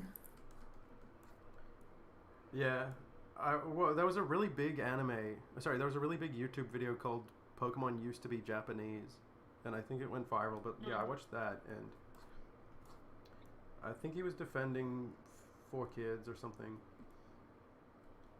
Um, Okay. Something like that. Yeah, I don't know, but yeah, I don't know. You've gotta assume that that's the kind of like committee thinking that leads to censoring sushi. You know what I mean? It's like, how apprehensive, how unsure do you have to be to think that, oh, I better censor sushi? Kids aren't going to understand sushi. It's like, what's the harm in kids learning about sushi for the first time? Aren't we, well, because like this is something that we talked about before. We're switching to a completely like globalized world. Like a lot of American concepts are, I mean, I wouldn't say like a globalization. Like we're actually becoming like a lot of countries are becoming Americanized, you know? Especially Japan. But there, yeah, and there's a lot of feedback as well. So it's like, especially in Italy, like if you if you were an outcast, you couldn't find like a Japanese restaurant to save your life. But now everyone eats sushi. Everyone goes to all you can eat buffets and like it's like, oh, I'm gonna go eat sushi today. Everyone does that like at least once a week. Well, here's what I But don't get just about 4 kids just 15 translation. years ago, that was insane. You couldn't find a sushi restaurant anywhere. Yeah, because people were scared of it. But here's what Yeah. I don't get about 4chan. Even at the time, like even in the 90s, when people were scared of sushi, and there was that episode where Homer thinks he's gonna die because he ate sushi. But like, Oh yeah. but like, um, what I don't get is when I was a kid. I mean, this is 1999, 2000, but it was still that time. The best thing about Pokemon, the anime, was that it was totally different, and it was like it was completely unrecognizable from everything else. Because at that time, what I was watching was all the Saturday Disney stuff, like Little Mermaid series, Mm. Pumbaa, Timon and Pumbaa, DuckTales, Rescue Rangers, and then I would watch like Daria and Pepper Ann, and yeah, I mean, I guess those are all Disney except for Daria. Um, but yeah, like that's what I was watching, and then Pokemon would come on, and I was like, what in the hell is this? Like, this is so different. Mm. But it's because it was from a different country, and like the way that the characters moved and their expressions was so unique to me. It really like switched something on in your mind. Like it switched you on and made you feel like this is unique, made you sit up in your chair. I think that's why Pokemon caught on so much through the anime, because it's like you weren't really allowed to watch anime other than Pokemon. So yeah, it's like that's the whole fucking appeal of Pokemon even back then. So why are they censoring stuff like sushi? Because you can still see it and there's still this mystique. Like, what is that?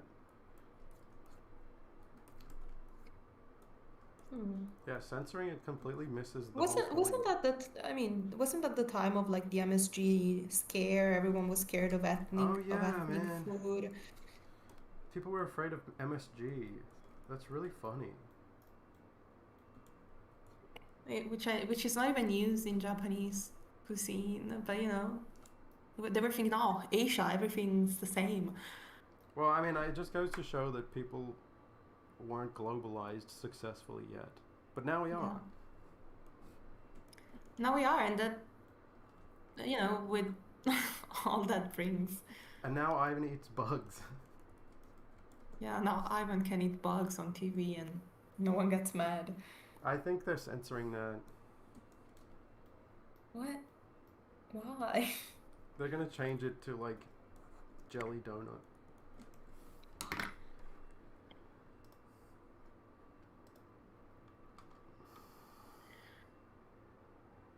Gurchin Sorry, I'm VG. thinking. I do that so often. Gurchin VG says the splurge. Thank you, I Gurchin. agree. I noticed you didn't donate anything, Gurchin. So, yeah. How do you ban? Serena's gonna ban you, I think. Yeah. Reported and banned. Reported to Serena. I don't even own this channel.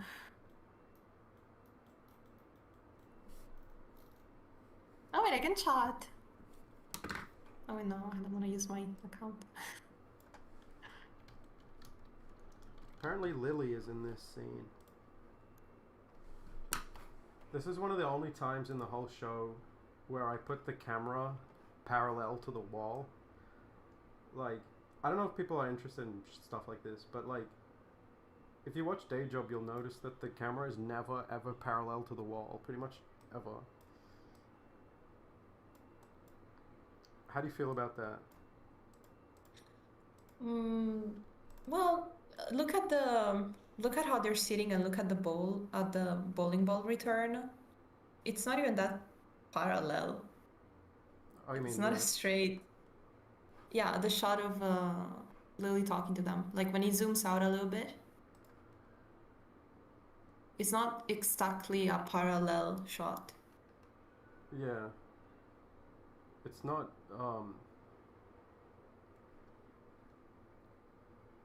Can't even fucking remember what he's called. Um, it's not 100% parallel. But yeah, even for But me, why don't you like parallel framing? Talk about that. well, what do you feel about my decision to adamantly never do it? Because you brought up a lot of things that I never even considered. Like I never thought, oh well, framing things parallel, like I'm standing, like a la Wes Anderson. That's what I was gonna Like I say. never Yeah. thought, I never thought of that as like weird or disorienting. But then when you point it out in animation, and we watched some examples of like shows that have parallel framing, it's like it's like wow, I notice it now and it's a really weird choice, and it is confusing. Like why are they doing this? Yeah, And so like yeah, if like I you, learned something. yeah, if you're a storyboarder, I personally recommend against ever framing parallel to the wall because if you rotate the camera, you need to have a anchor point. Like you need to know how far you're rotating. Um, you need to know where you're pointing, where you're looking. Like there might be times where you're purposely trying to disorient the viewer, but if you want the viewer to know where we are in this environment, in the scene, you want to turn the camera in such a way that we still have a reference point to where we were looking in the previous shot. So like if you do a if you do the Wes Anderson thing where pretty much every single pair of angles in Wes Anderson movies are 180 degrees apart. Like, isn't that right? Every time he does a shot, it's a completely reverse, like 180 shot. Yeah. So, like, if you're gonna do that, you need to have a really clear, like, reference to where you are when you're looking. But yeah, in his movies, when two people are talking, it'll be like POV. Like it'll be one person looking directly at the other. And because he does stylish or stylistic directing, he can kind of get away with Mm. the fact that the characters are looking directly in each other's eyes. that's kind of really unnatural blocking. Like people don't look each other in the eye during a whole conversation, Yeah. and usually people will stand next to each other and talk. But yeah, it's hard to bring to mind I too much. Like I'm thinking of Asteroid City in those movies. Like the characters are just looking each other in the eye for the entire conversation. Outside of that, like if you want to have interesting blocking, it would be pretty much impossible to do what he does. I think I drew that pretty neatly. What do you think of this lily? It's a lily. That's a good lily.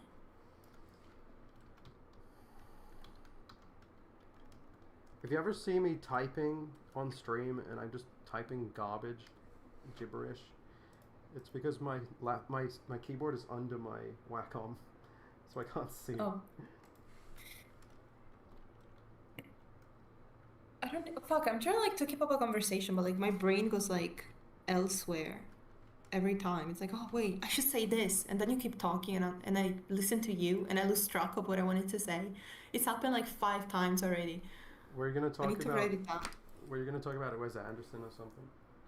Oh yeah, I feel like Wes Anderson can do the parallel shots successfully because I've seen like some of his earlier stuff. I've seen Rushmore and I've seen Train to Darjeeling. Darling? Yeah, Darjeeling I don't Limited. remember. Oh yeah. Um, like that early stuff is not as strict about the framing. But like I think that the reason like his movies work is because everything about it is very artificial. Like there's no way you can make movies with that are so like like like it means for them to be fake. Like you need to have an artificial looking framing, otherwise the whole thing falls apart. It's like theater. Yeah, and they're Like stylized. the audience looks at it. Like imagine you're sitting in the audience. That's what you see. You see parallel to you a set, Yeah, and you well, see the actors that's what he there. did in Asteroid City. I mean, spoilers if Yeah. you haven't or if you want to watch Asteroid City and you don't want to spoiler, but spoilers for that movie. Um, yeah, I don't know. It's weird that that's the first time where he ever took that conceit to its like extent, where he's like, okay, this time I'm gonna actually make it a play. It's like you could have done that in any movie, Mm. and it would have made just as much sense. Um, I mean, I've seen other movies that kind of try to do the play within a play. Um, Well, that movie but it wasn't a always play ends within up a with, play. It was like we just revealed that the whole movie was a play. yeah, yeah, yeah. But it's like it works and it doesn't like take you out of it. But I've seen movies that do this kind of the same thing, like the adaptation or uh New York. Fuck, wait, let me think. New York. Yeah, Cinedoc New York. Also, is kind Synecdoche. of the same. Synecdoche. Yeah, Synecdoche, New York. Okay, yeah, I don't know how to pronounce these words. And then also the adaptation, yes. Like they try to do the I would say that they kind of try to do the same thing, that everything is very artificial, but instead of being comforting and like easy for the viewer as a Wes Anderson movie, it just feels scary and unnerving. So like But yes, it really Synecdoche only is works supposed to if be scary. everything if yeah, I mean, I get that's the intention of the movies, I guess. But I don't know, like there's just something about the ensemble of choices that Wes Anderson makes in his movies that are like pleasant. Yeah, so like with But him, that nose is not on model. with him, he has a signature style, and um, that's what's really cool about it. But like you can't go and copy that now because it's obviously stealing from him. But anyway, I still think it's really cool because there was that trend. It was about a year ago. There was a TikTok trend of everybody just filming their environment like as if they were Wes Anderson, and people were doing it Oh yeah. so well. But that's interesting because it's like it shows that it's really really easy to film like Wes Anderson does. Like there's nothing difficult about it. Anyone could do it, even random TikTokers, and like all these random TikTokers were doing it perfectly. So it's like, Mm. A, it shows that it's actually not difficult at all, but B, it shows just how distinctive his style is. And so Yeah. it's like he owns that style, even though it's easy to do, even though it doesn't demonstrate any kind of skill to replicate or to pull off. Well, it took a lot of skill and style and boldness to come up with that, and develop that. And now, like, yeah, he owns that, even though it's so easy to replicate. Like, to the point where if somebody else tried to do that, it would just be like, well, you're ripping him off. Mm. I think that's pretty cool. But yeah, outside of Wes Anderson, I wouldn't recommend framing parallel to the wall, at least not often. But yeah, I don't think I fully explained why. Like, I don't think I explained my point. Um, but yeah, like if you're pointing around different parts of an environment and like moving the camera, like if I'm showing like here, and then there's a person, like this person is looking at another person across the room, and then I switch to the person who he's looking at, Mm. it's pretty hard to tell. Like, you have to just assume that the camera jumped 180 degrees, but it's not 100% clear. And then, like, sometimes people can get lost. Usually, when the camera cuts, you assume that the camera cut to what the character was looking at. Yeah. But, anyways, like, if you frame like this, it's extremely obvious that,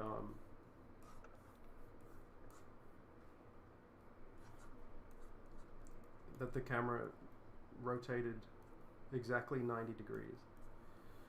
Like, there's no confusion about it. Yeah, so I just find that way clearer. But that goes for pretty much everything across the board. It's like when you figure out what it is about this to this that's so unclear, it's because there's nothing grounding you. And then, like, I could put things in the scene to help ground you. Like, maybe there's a lamp, and maybe the lamp is on this guy's desk, and so the lamp is here.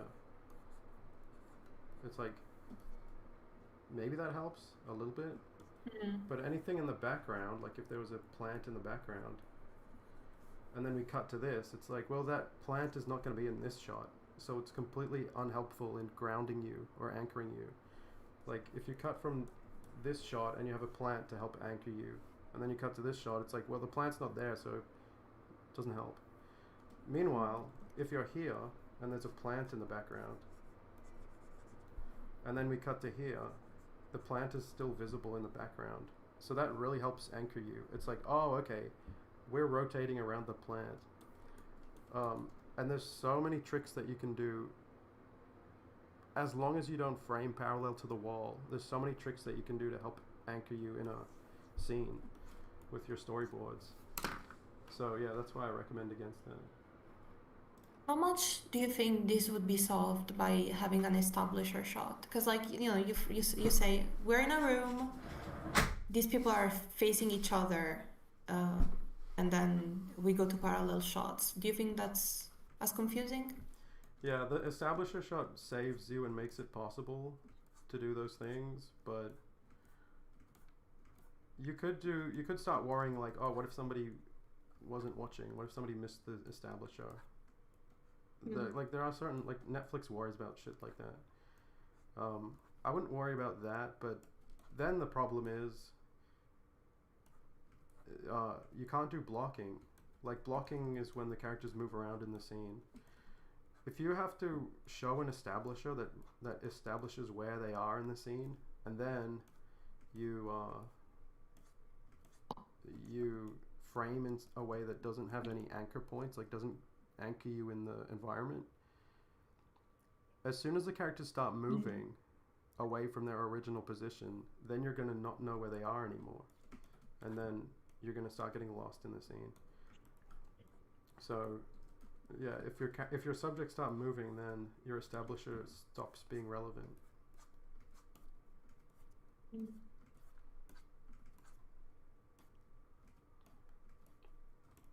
I feel like we did a couple of parallel shots. I'm trying to think. To my knowledge, this is the only one in the episode. Mm. I'm trying to think of why did I do this? Like, why do I refuse to do this except I did it here? Um, but yeah, a lot of the Because it looks choices, good. no, a lot of the choices I make in day job are because I have to think about where the cameraman is. So, Yeah, um, man. yeah, I'm limited by where the cameraman is standing.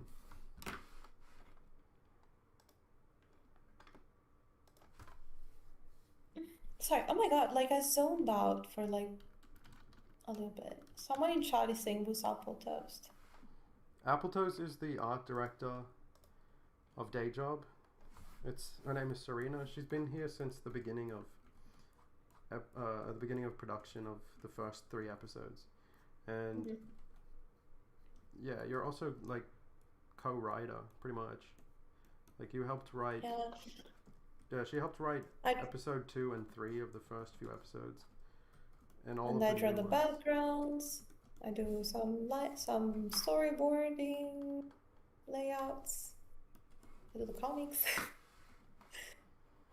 Oh yeah, speaking of the comics, like I never really made comics before, and then I made one Day Job comic, and it was so interesting. Like, because I know how to storyboard, but I've never really made comics, and I was really interested to see how different comic making is to storyboarding. It's such a different language from animation. It's just so different. But you know, like a lot of it intersects as well. But yeah, I think comic is more. I'm not a waitress. I'm not gonna And say what it's harder, but guys, I'm you not. have to do like a lot of things. It's like, well, for example, I rely on you on like timing and You mean when you're doing everything animation? else. Yeah, Yeah. when working in animation, I rely on you for a lot of things. Guys, I'm not a But in waitress. comics, it's like the timing is so different that none of your animation knowledge could help me. Yeah, I know. Yeah, that was what I was thinking. I was like, I barely scratched the surface because I only made one comic, but I want to make more, and I want to start learning and getting the hang of the art of comic framing and paneling. Um, Basically, all I learned with my one comic was this is a totally different language. Hmm. But it was good. It was really good. As a first comic, wow. It's like, what the fuck? Really? I mean, Yeah, nice. that drawing of Ivan with the cigar, I still think about it. Yeah, I wonder what came over me when I drew that because it's like it wasn't there for the rest of the drawings. I think it was because it was a fantasy. Like that panel was Ivan's fantasy, so Yeah, I which is felt like something I could we just could draw never anything. do.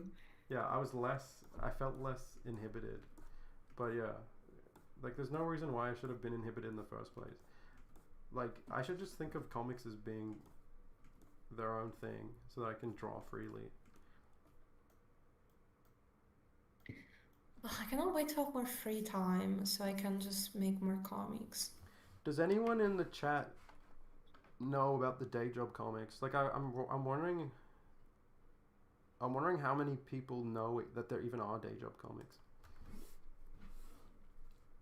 Probably not a lot seem to know. Someone said, man, the comics were so fun.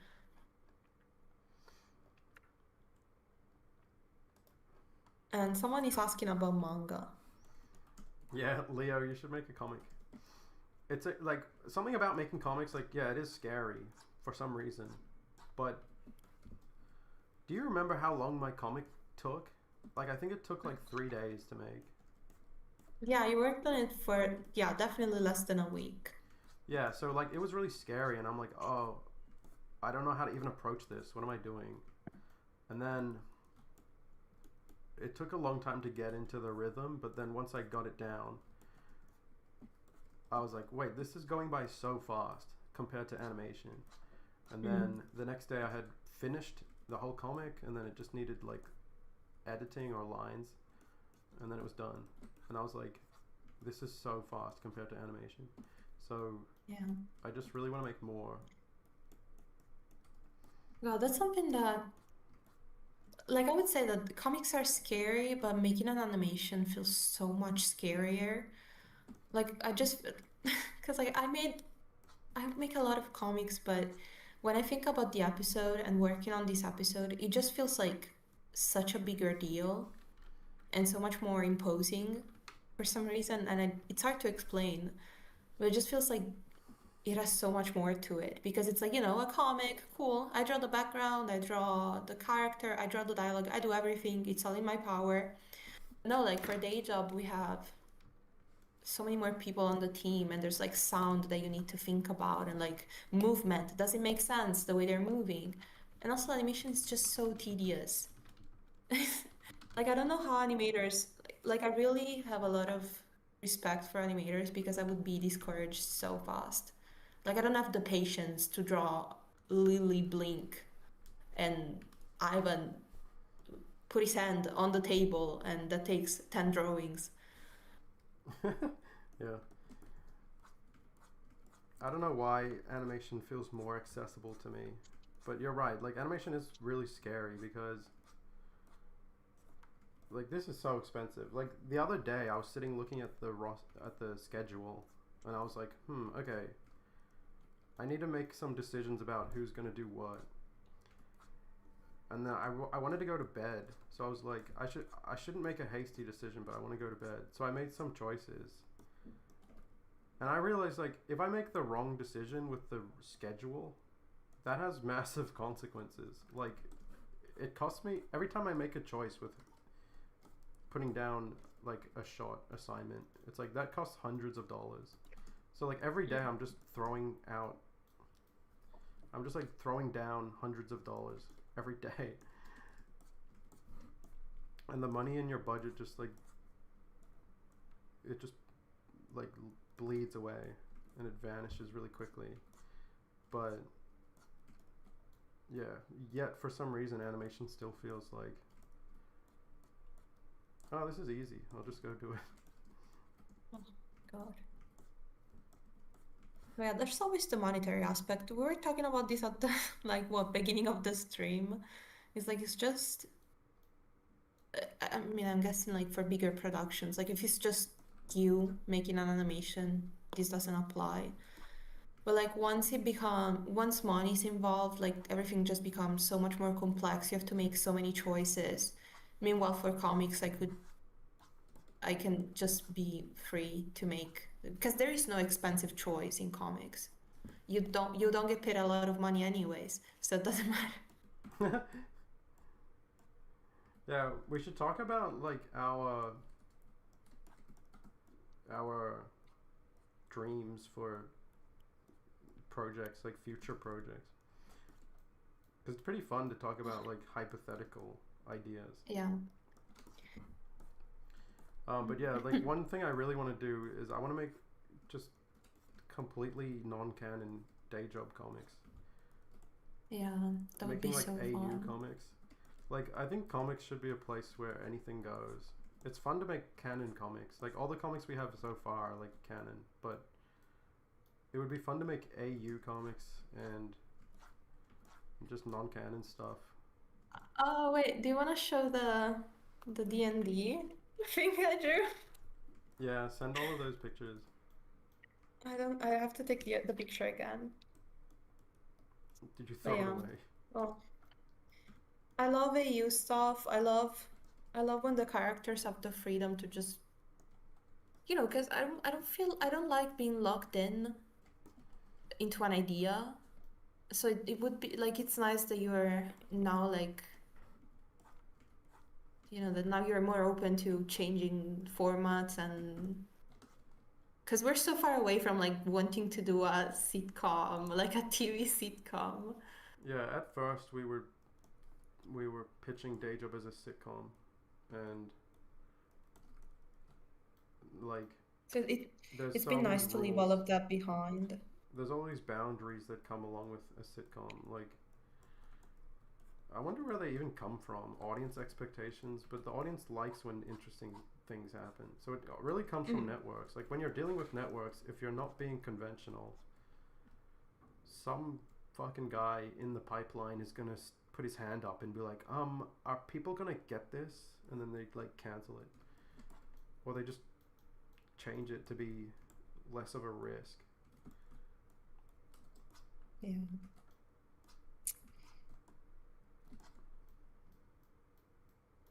Wait, I'm sending you the D&D drawing, and then I'll keep talking. Yeah, because Serena made. Well, you're pretty like. You're pretty well known for making Misery. Well known is a very big word. Well, isn't that where you made your start? I mean, it wasn't like read by a lot of people. Like I feel like maybe at most I had 1,000 readers in the most viewed episode. Really, 1,000? Yeah, that's not a lot. You know what But I that was reminds making me it. of? It reminds me of Ian Jones Cordy starting off with RPG World. Like his webcomic, I think it probably had like 5,000 viewers or something. But yeah, like throughout his whole career, he made like Knock Force. He worked on like a bunch of Cartoon Network shows, and then Steven Universe, and then OKKO. And like throughout his career, he would have people commenting like, "Oh, I still remember RPG World." It's like, how many people would have read that? Probably not a lot, but there's still people who remember it fondly. And I feel like that'll be the same for you with Misery. Anyway, Yeah. Misery is a D&D comic that Serena wrote, and it was fantasy. But yeah, here she's drawn the day job characters in a fantasy AU. Yeah, I didn't draw Rico because it's like, what class would Rico be? It would be a warlock, something like that. So like my stream webpage crashed, but I don't know if the stream is still going. Yeah, it's still going. I'm looking at it. Cool. Look, somebody here remembers RPG World. Do you have any idea how many fans it has? Had? 2. You and this guy. PG World.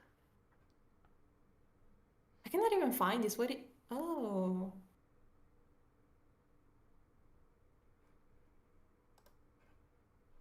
Paul, are you there? Yeah. You went quiet.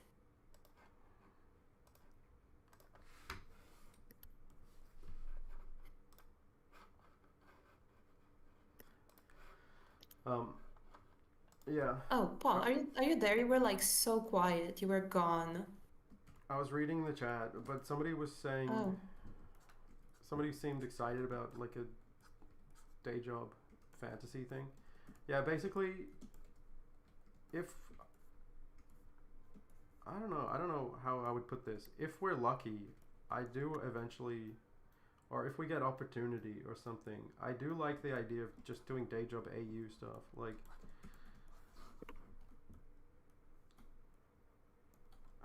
I don't really know how I would put it. I just think like I see no issue with suddenly coming out with a completely alternate universe video or like story or something like that.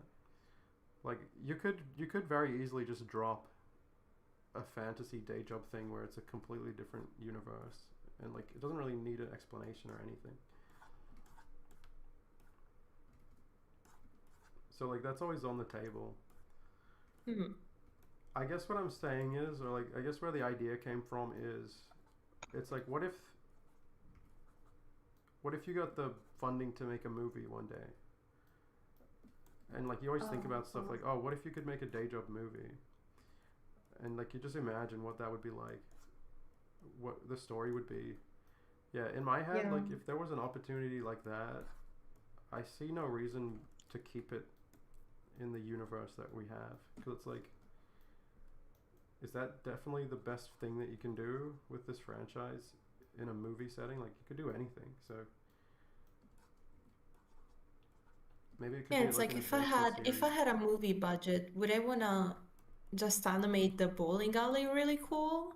Yeah. I would wanna do something else, obviously.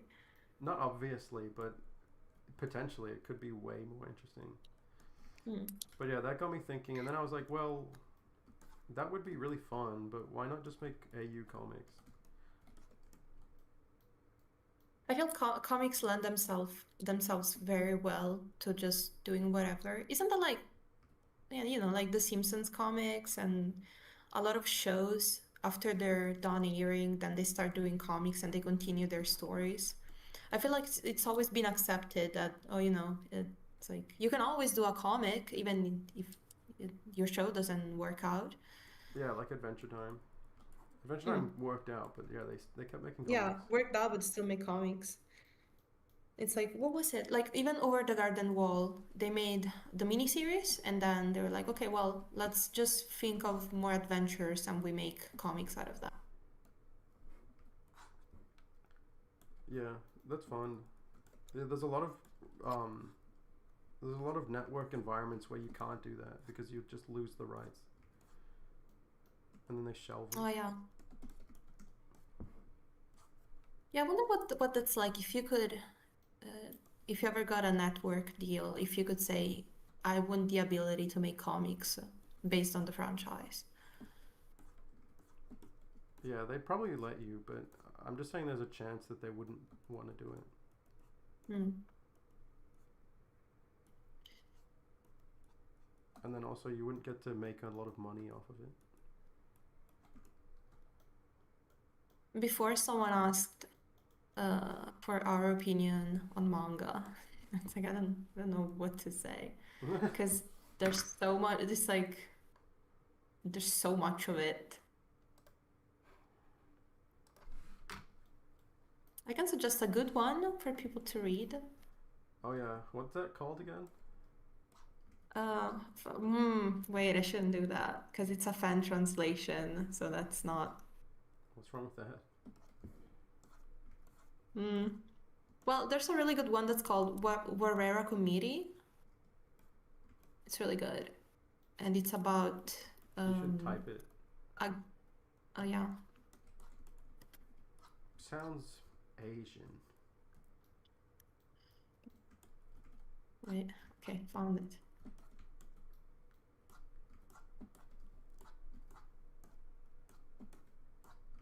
Okay, this is my manga suggestion. Let me see this thing. What's going on? I already sent it to you. It's about the guy that builds a rocket ship and Oh, did you write it in chat? Yeah. his elementary friend helps him. Yeah, that's a really good comic.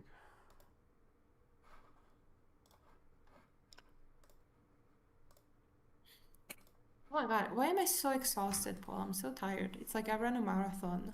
Yeah, like every day when I wake up, I have energy for like 25 minutes and then I want to go back to sleep.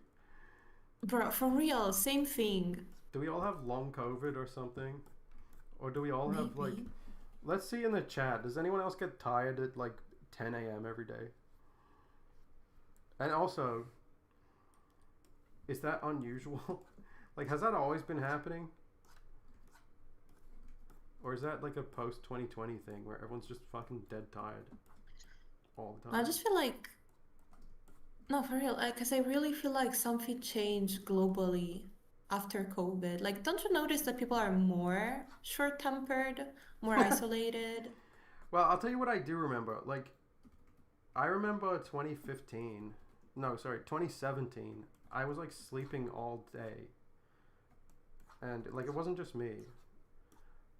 And then, yeah, like, I remember when my dad came in one day and he was like, what the fuck are you doing? All you do is sleep. And I was like, yeah, that is weird, actually. Like, I'm so tired.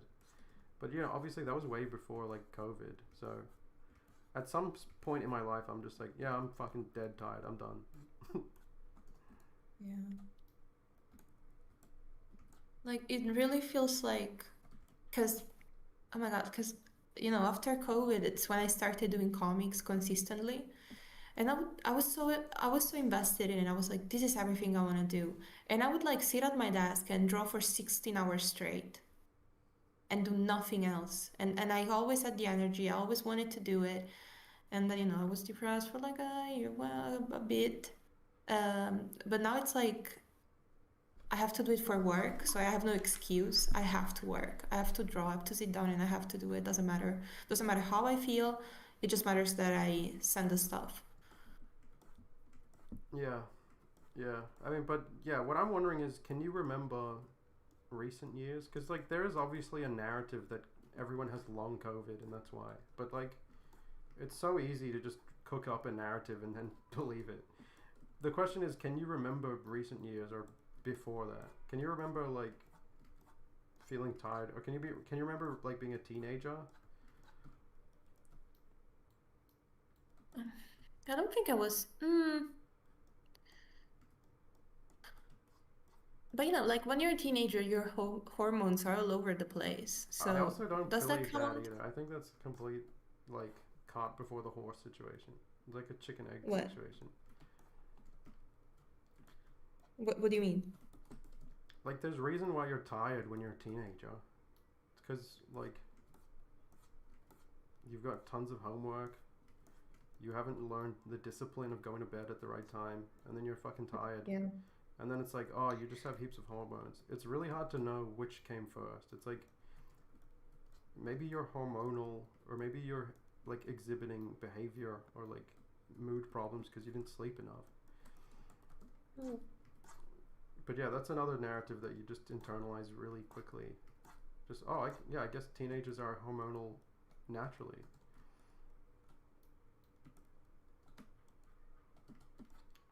It does make I sense. replied to someone in the chat. I mean, It I does make have to sense say, with like puberty. thinking back, like being a teenager is really exhausting. So yeah, School is really tiring. my memory of being a teenager is that I was always exhausted and I was always tired at school, and I would sleep in school whenever I could, and then I couldn't sleep at night, so I just got more tired the next day. So yeah, like So we have to. So wait, what the are we talking about? Let's like relive back. well, we were talking about um, it's the question that I just asked Chad, and also I was gonna say overwhelmingly chat is saying yes, we're all tired all the time. But yeah, the topic for me is that a result of COVID or is that just normal? But yeah, it's so strange to me to consider, is it just normal for people to be tired all day? I mean, it's definitely not normal. Well, apparently it is now. Well, it shouldn't be. I think it's just a lot of things happening. Like, we know for a fact scientifically that screen time is bad for us. Oh, yeah, But or blue light or something. yeah, it's like they were like, no, don't watch TV too long. Don't like common a common advice from doctors is to not look at your phone for like 3 hours, to not look at any screen 3 hours before bedtime. Who does that? Yeah. Then also like a lot of people are overworked, and a lot of people are stressed out about money most of the time. Uh, Good food that's good for you is usually really expensive, so you end up buying a lot of shit. Well, that's my one. I think it's about food. Like, I think that it's got a really, really simple answer. I think that there's too much pesticides in bread or something. It's something as simple as that. It's like, Yeah. it's possible that to make bread cheaply, they just use pesticides to like keep it away from bugs. And then it hasn't been studied enough to see if the pesticides are bad for us, and like yeah, maybe every time you eat bread you're just eating poison. Like it could be something really funny like that, and it doesn't have to be about bread specifically, Funny. but it could be something fucked like that. I mean, don't you agree that like nowadays it just feels like everything gives you cancer? How is that possible? It's like, oh, this thing, everything gonna give you cancer and you're gonna die if you eat it. Well, Okay. no, like outside of like dangerous like predators and stuff like that. Like if you've thwarted every single predator, then cancer is definitely going to be the thing that kills you because Mm. cancer gets more and more common the more you escape every other risk. Because yeah, if you die from like a lion eating you, you're never going to live long enough to get cancer. But now that Yeah. everyone survives longer, it's like, well, the only thing left to kill you is cancer.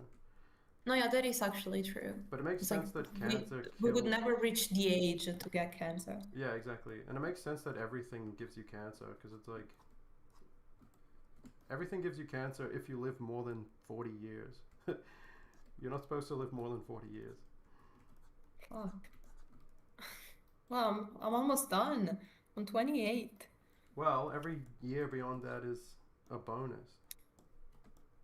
Damn. Carpe diem, huh?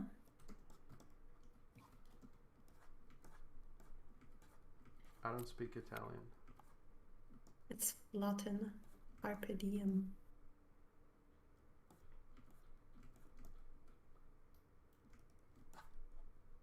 Okay, people in chat agree. About what? About being tired. Yeah, everyone's tired.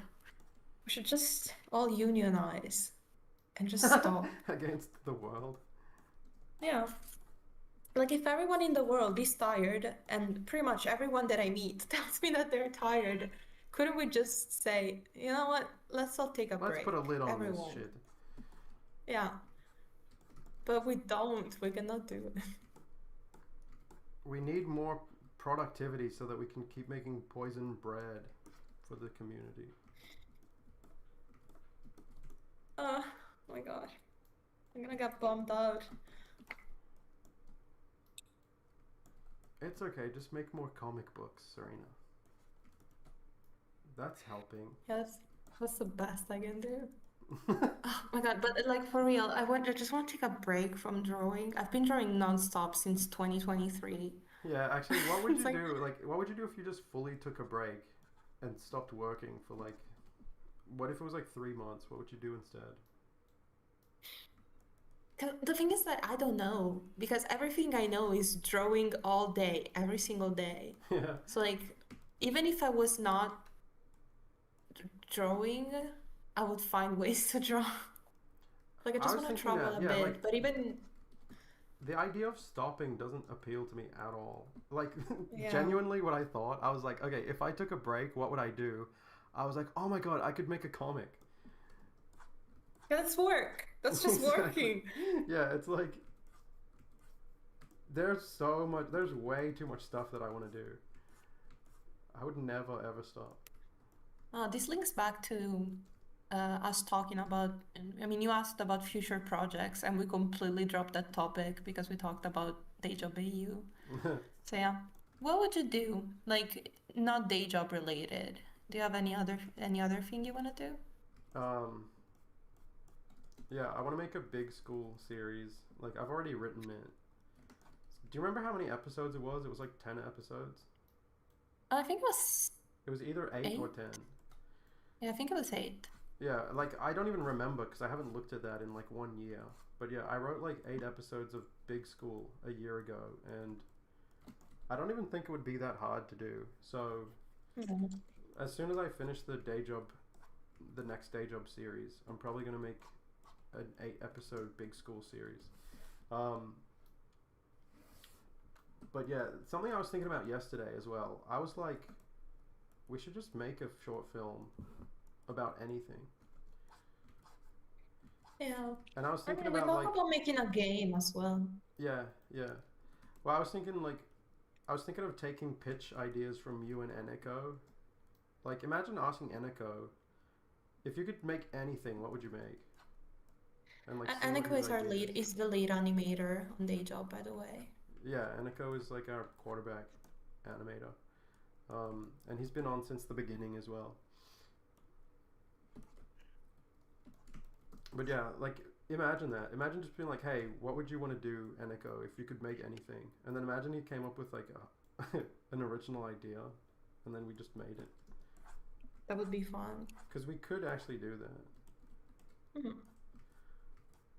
I mean, you always talk about making like 5-second shorts. We don't have to make them day job. We can just do whatever. Yeah, 100%. Like, I'm completely conscious of the fact that I could just make any video at any time. I'm wondering what people would think of that. Like, I'm wondering the degree to which subscribers would be interested in just a random assortment of videos from me, or just getting a random non-day job video in their feed. I'm confident that it would get a fraction of the viewership, but even Big School, like Big School only got 30K views. I was like, that's great. Like, I would have killed for Yeah, you were 30K. happy. I would have killed for 30K views like 1 year ago.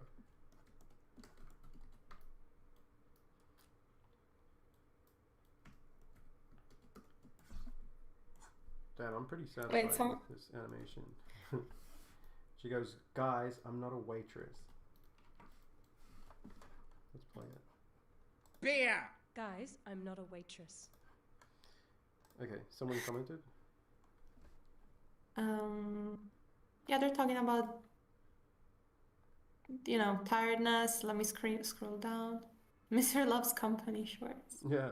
I have to reboot the whole thing just because like the situation around it changed so much. I don't even know if I feel comfortable like keeping the original characters. We'll see. Yeah, because it's a D&D short. Sorry, it's a D&D comic. Yeah. But yeah, are you gonna reboot Misery next year? Thinking about it. I mean, I already have the story planned. I know what the characters should look like. The setting is completely different, but I just need because I have so much stuff on the stove. Like I'm working on this pilot with you, on this episode with you, and then I have like I've comics to draw. I'm kind of tired, and I really need a break. So I don't know if I want to just jump into a huge project immediately after I'm done. Misery, yeah. Yeah. You made day job and preg, man. You can do anything. I made that short, but I didn't ask to It be was your credited. idea, actually. This is the secret. Yeah. That that short was actually Serena's idea. Yeah, that short was my idea, and like I animated it, and I made the background, I made the full thing. Yeah, it wasn't until after we posted it that we were like, oh wait, this is Ampreg. We just thought it was funny.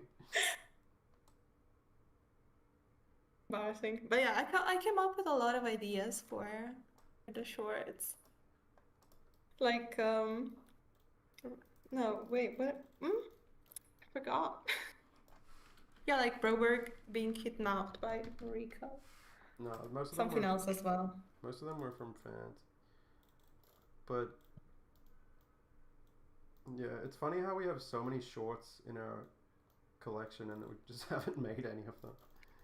I don't even remember because like I remember suggesting a lot of shorts and you actually like record them, so we have a lot of audio, but I don't remember like because like I think of like my ideas only those two were animated and then the rest were by fans. But there is audio of the ideas I put forward. Yeah, there's audio which is of like really funny to everything. me. Yeah.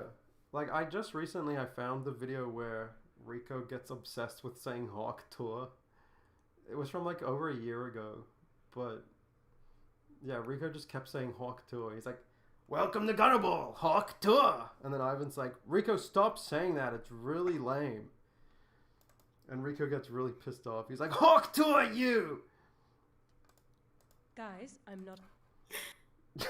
What about my favorite thing that you've ever recorded for me is the James Gandolfini one. It's my favorite. It's just like Oh like yeah. one day I saw a fan cam of James Gandolfini as Tony Soprano, and I was like, Paul, please, can you please make me an audio of Rico dressing up like Guys, James I'm not a Gandolfini? waitress. And And what Ivan happened? is like, you don't look like James Gandolfini. Yeah, what did Rico say? I can't even remember It that. was like, Ivan, what do you think? Don't I look cool? And Ivan's like, You don't know. You don't look like who you think you look like. You don't look like James Gandolfini. And he's like, you take that back! Oh, I wish I could download the original audio. It's so good. You But yeah, can. like people don't know that we sit. I mean, mostly you because I don't have access to most of those files. But there's like so many. There's a massive archive of unused audio. There's like hours and hours and hours and hours of funny, really funny audio that just is never gonna go anywhere. There's hours worth. I have What about that deleted scene from episode 3 of people of Ivan asking a bunch of guys for their shoes back, and I'm like, but I yeah, want to see your feet so bad. yeah. Wait, because I have all of I have everything because everything was improvised. Like we wrote the stories by recording them, so we have like tons of drafts of everything. Like, I wonder if it's like in here.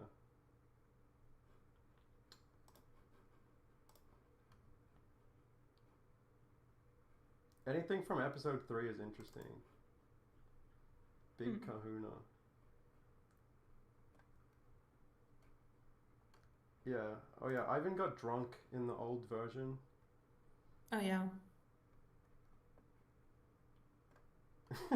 It's funny that we just And cut Ivan getting drunk because he obviously yeah. like we obviously made a plot point of him drinking, or I guess it was just a tag. But like he drinks that whiskey, but he was supposed to get drunk after that, and he was supposed to embarrass himself in front of Broberg, but we just cut that.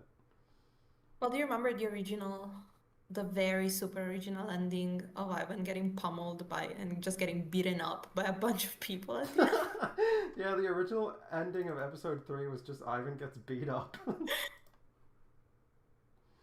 Yeah, and then I remember putting forward an idea that I still really like, that it's like Broberg is like, you're not, Rico, there's no promotion. And then Rico gets mad and tries to punch Broberg in the face, but misses and punches Ivan instead Oh yeah. during the riot. I really like that, but Well, I'm just glad it look at didn't this. Like, happen look because at what an how much. ending is that? Look at how much audio there is. Like, there's so fucking much unused audio stuff here, and these are all like day job jokes Hmm. and scenes.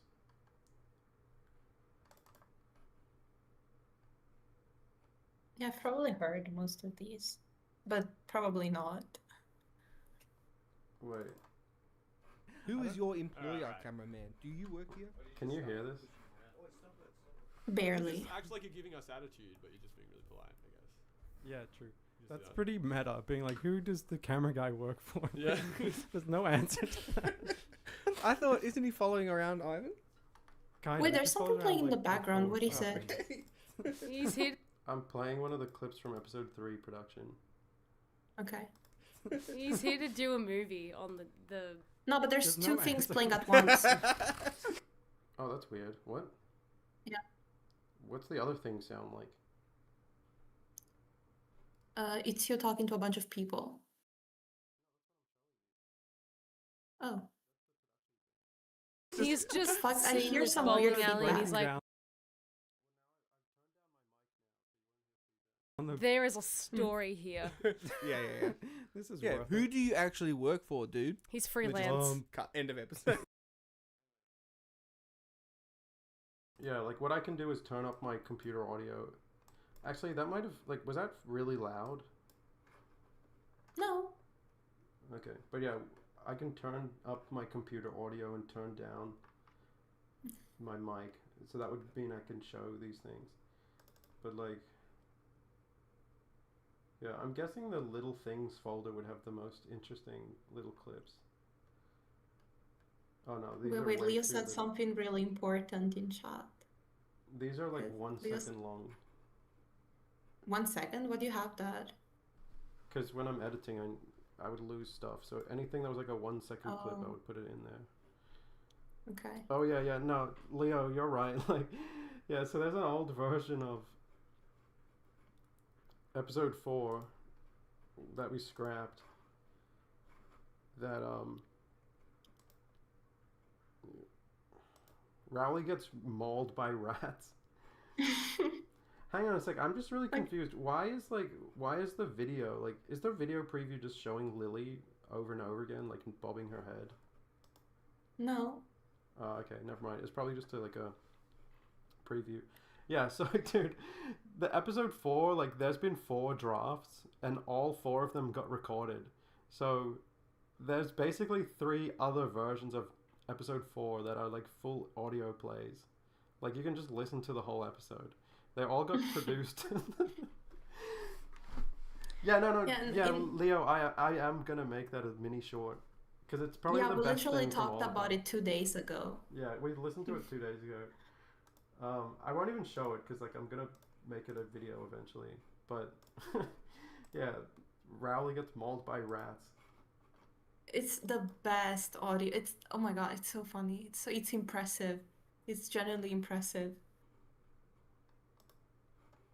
Like, it would be a crime to not release that audio Yeah. with a video attached, of course. I really want to find the old version of episode 3 where it was gonna be just like, instead of one guy talking to Lily, it was gonna be 3 guys, and then Oh yeah. they start like harassing her, and then Ivan comes to step in, but he was smaller than all of them, so he can't really do anything, and then they just start bullying him, and then something happens, like some shit happens, like he was, because like, remember there's that video where he's dating a bunch of girls, or he's talking to a bunch of girls at the party. One of them was the girlfriend of those guys. So Yeah. the guy got really mad that he talked to his girlfriend, and then they all beat him up. Oh yeah, here. Very sitcom-y. I don't even want to show the. I found the old version of episode 2's ending, but I don't even want to show it because it's so dumb. No, don't do it, please. But at least we have this. Like, you can see what happened in it. Like, the storyboards. It's tiny. Oh, this is the one you drew? Why did I draw the storyboards like 2 pixels wide?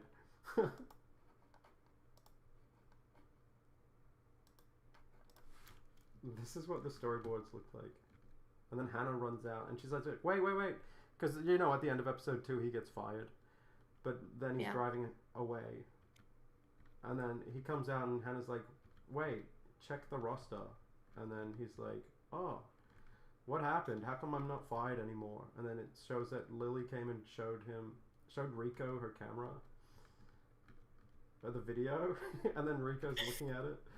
And then these are out of order. But anyway, yeah, he looks at the video and it's like, Ivan's sleeping in his car. The cameraman was filming this. He's charging his phone at McDonald's. And then he gets a message. And then he comes back to Gutterball, and it's Lily had invited him over. And that's the end. I think we should go back and put that in.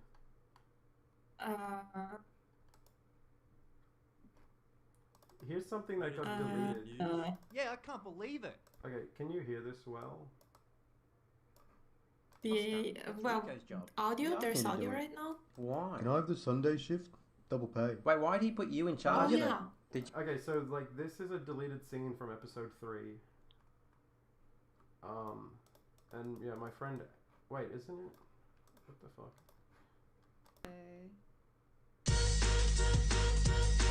I need this. My friends are here. I just wanted to grab my shoes. Do you have a book? Yeah, I do. I was talking to a girl on the phone. But, Oh, right. Yeah, that would probably be her. okay, well, just if I can grab the shoes. Yeah. Okay, just I check think with the her. audio is and really she'll fucked up, sort it out. Paul. Can you? You can't hear it? Okay, wait, maybe it's just me, never mind. I think the stream can hear it. Grab the shoes. Yeah. Okay, just check with her and she'll sort you out. Can you do it? Well, I'm over here. I'm doing. Can you ask her? She'll verify. Like, it would expedite the process. You would Potentially, initiate but it might also be giving me the shoes. Because, you know, I've got. Mate, don't raise your voice. I didn't I'm raise just my voice. asking a simple question. Here are your shoes. Go have fun. Yeah, that's my friend Angus. And then he got cut. But yeah, this is like one of a billion cut scenes. That's one of the ones that got animated or animatic. Anyways, it's gonna be. I'm gonna be like searching forever trying to find the other one. So I'll give up. I mean, I feel like this should be a stream of its own. It's like you need to prepare the material beforehand because there's Yeah. hundreds of things. Yeah. Too much. Wait, I think Leo said something.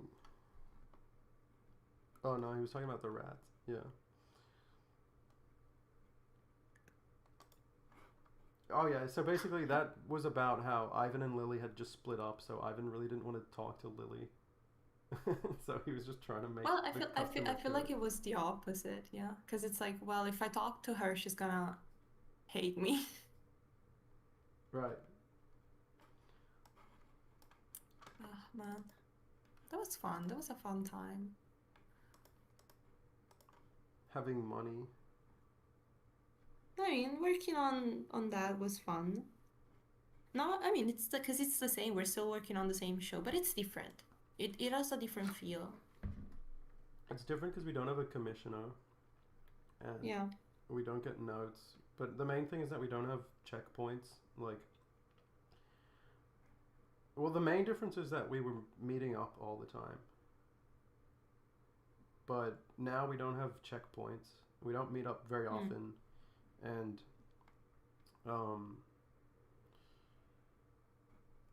yeah, we don't have to like show updates frequently.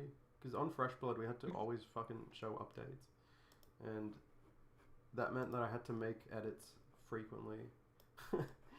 But yeah, it was kind of good having to make edits all the time.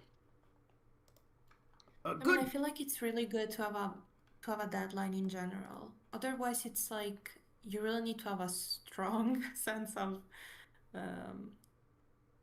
like, you know, like what you want to do. Otherwise, you just get lost, and it's like, well, I'm Discipline. just gonna procrastinate, and you don't do it. Yeah, no, I know. Like, I'm really regimented about my schedule, but I think a really big difference before was that all the animators were full time. Like, nobody's full time anymore, so it costs less, but on the other hand, it's like, Well, you get part-time commitment. yeah, exactly. So it's like it's pretty much impossible for me to predict how long the animation is going to take.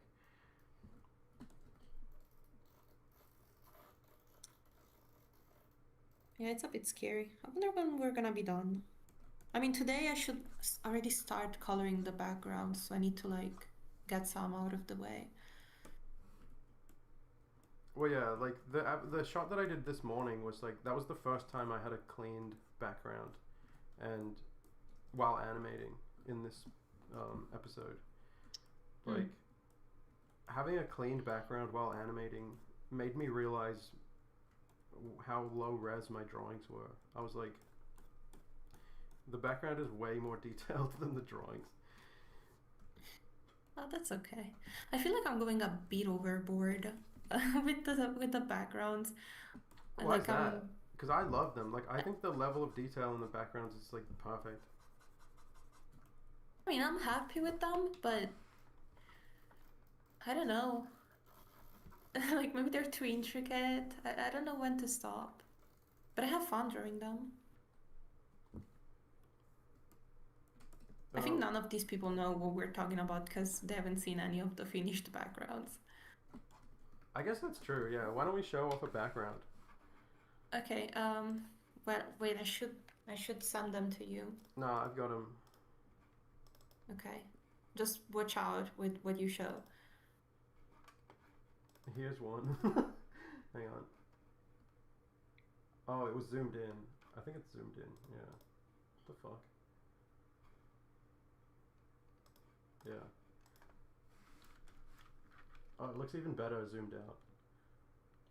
Oh, but that's like the zoom in of a zoom in. Yeah, I know, yeah. This is so fucking cool.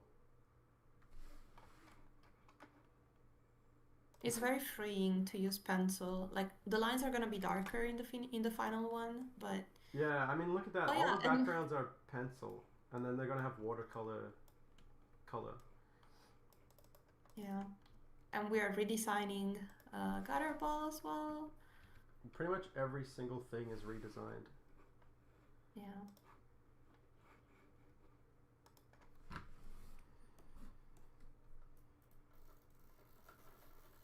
And I have to color all of them. Well, So scary. yeah. So are you gonna send some over? Oh yeah. I thought you were gonna show. You were More? gonna choose what to show. No, I'm saying, are you gonna send some backgrounds over for us to color in? Oh yeah, we need to talk about that. But like, we need to organize it without, well, not on stream. Okay, I'm gonna just play this because I can't animate the next shot without hearing it. Guys, I'm not a waitress. And what happened to the beers I just brought you? Okay.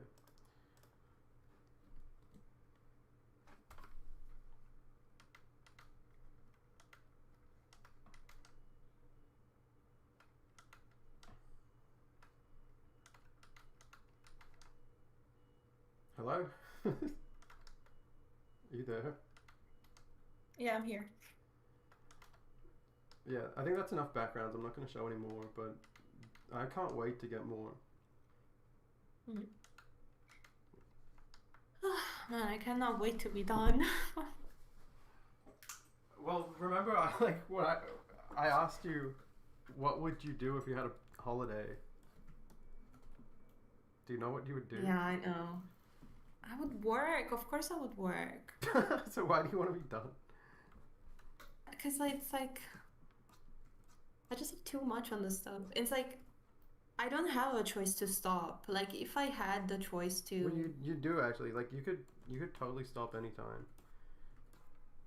yeah, but then the episode would get delayed, and I would feel bad. No, that's not true at all. Well, do you want help? Because that's what I'm saying. I've been saying you can get help. You can get more background artists. Yeah, because like I have fun doing the line work, but I'm not excited about the coloring process. So, like as soon as I'm done with the lines, we'll like count how many we have, and we need to decide what to do with them. Yeah. Because there's what, like 70 backgrounds? Yeah. No, we should do that today. Like you should send the backgrounds to be colored today, because if you don't send them ASAP, they're gonna arrive like too late. Sorry, you don't have to send them today, but I mean like we should decide what to do ASAP. Yeah.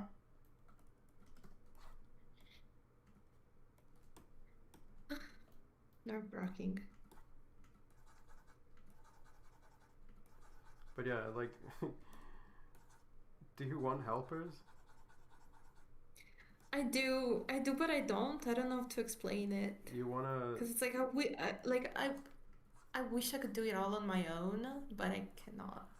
It's completely your call.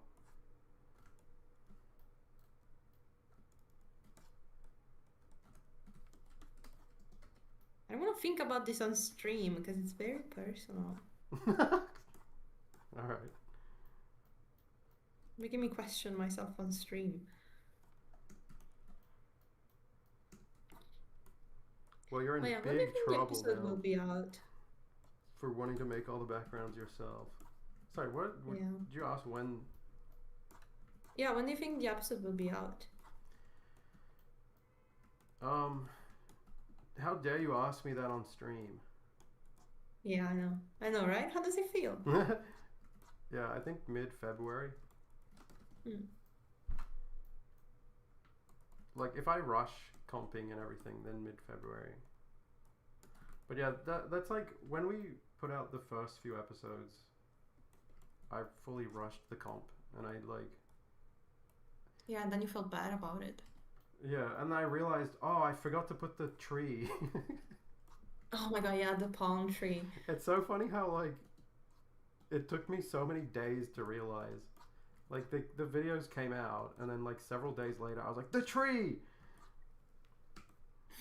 And then it was like a year before I could actually put it in. Like getting to do the director's cut, I'm like so cathartic to just add the stupid fucking tree. People are saying later today, day job tomorrow. What? What does that mean? That it's coming out later today. Yeah, day job tomorrow. Fuck me, oh god. I mean, for me, it's day job every day, pretty much. Yeah, what a kind comment. Yeah, somebody noticed that the character's hair became more sharp and more consistent. Yeah, like as soon as we added sharp points to Ivan's like hair at the front, like suddenly I was like, this makes so much sense.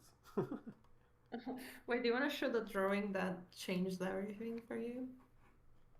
Yeah. Well, do you recall this? Because like, I don't have a clear memory of how I reacted. But like, are you saying that like, as soon as you drew this, I decided to change the whole art style? Yes, pretty much.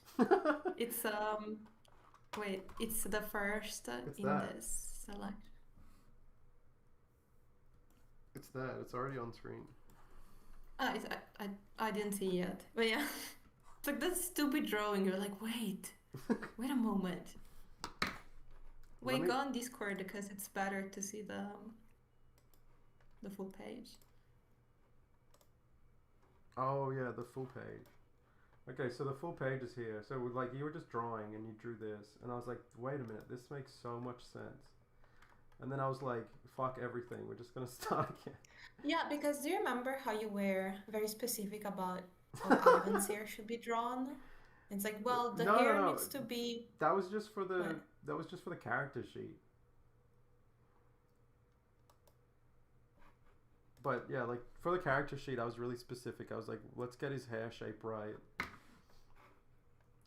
But yeah, like after seeing this, I was just like, fuck the stupid hair shape. Like his hair should just be spiky. But yeah, I'm trying to figure out the metadata on like when this was drawn. It says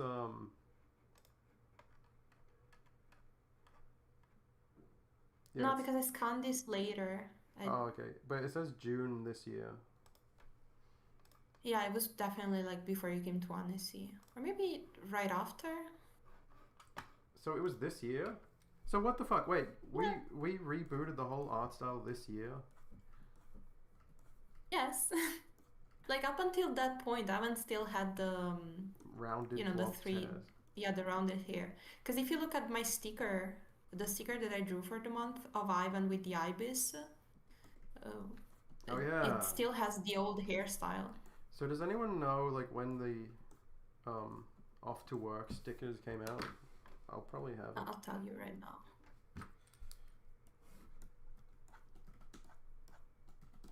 Yeah, I have them right here. It's 4 of June. Yeah, right before Annecy. Well yeah, so like that's right before you drew that spiky hair Ivan. Yeah. So yeah, like you drew some like you drew a bunch of concept art and then I drew those off to work stickers. So that was like updating Hannah and No. Lily, and then you drew this Oh, and I yeah. was like, because Lily still has blobby hair in that picture, and then when you drew this I was like, wait a minute, the sharp shape language, the pointy hairs is so much better for this story. Like I had designed the characters for like a comedy, but yeah, the story we've written is like it would work so much better with appealing characters. Like I mean, but just different shapes. yeah, so I'm like trying to make I guess more anime looking. But yeah, when you showed me that I was like, okay, all the characters need to adapt to this shape language now. And yeah, like at that Are you time sure? at that time, were we looking at a reboot? I don't know. I feel like it was still. Wait, because like, can I say? Nah. Because like the first version of episode 4 was just like a continuation of what happened in episode 3. First one. Yeah, do you remember? Which It's one? like, well, they're still in the car. Oh, yeah, that first one. Well, that wasn't really a version, but that was me like when I was trying to write episode 4, like back in 2024, like near the start of the year. I'm like, what should happen in episode 4? And all I could think was like, okay, well, Ivan and Lily drove away, so what do they do next? Mm-hmm. Yeah, exactly. And I had the episode started with them waking up in the car, and I'm like, this is so contrived and pointless. So like I just scrapped that completely. But like for some reason I felt inhibited against making what would you say, making a whole new story. Like I felt like it had to continue on like directly. And then yeah, we just scratched that. But it's hard to remember what happened because it feels like ages ago. But you know, it's like wow, it feels like I drew that Ivan 2 years ago. But no, I drew it 6 months ago. Well, it's weird because simultaneously things from 2023 feel recent. Like I can't fucking believe how long we've been working on this one episode for. Like production only just started like 3 months ago, but we've been trying to write this episode for ages. So when I think about the first draft, I'm like, that was like 2 years ago. What the hell? But simultaneously, things from this year feel like they were really long ago. But it was like, that wasn't that long ago.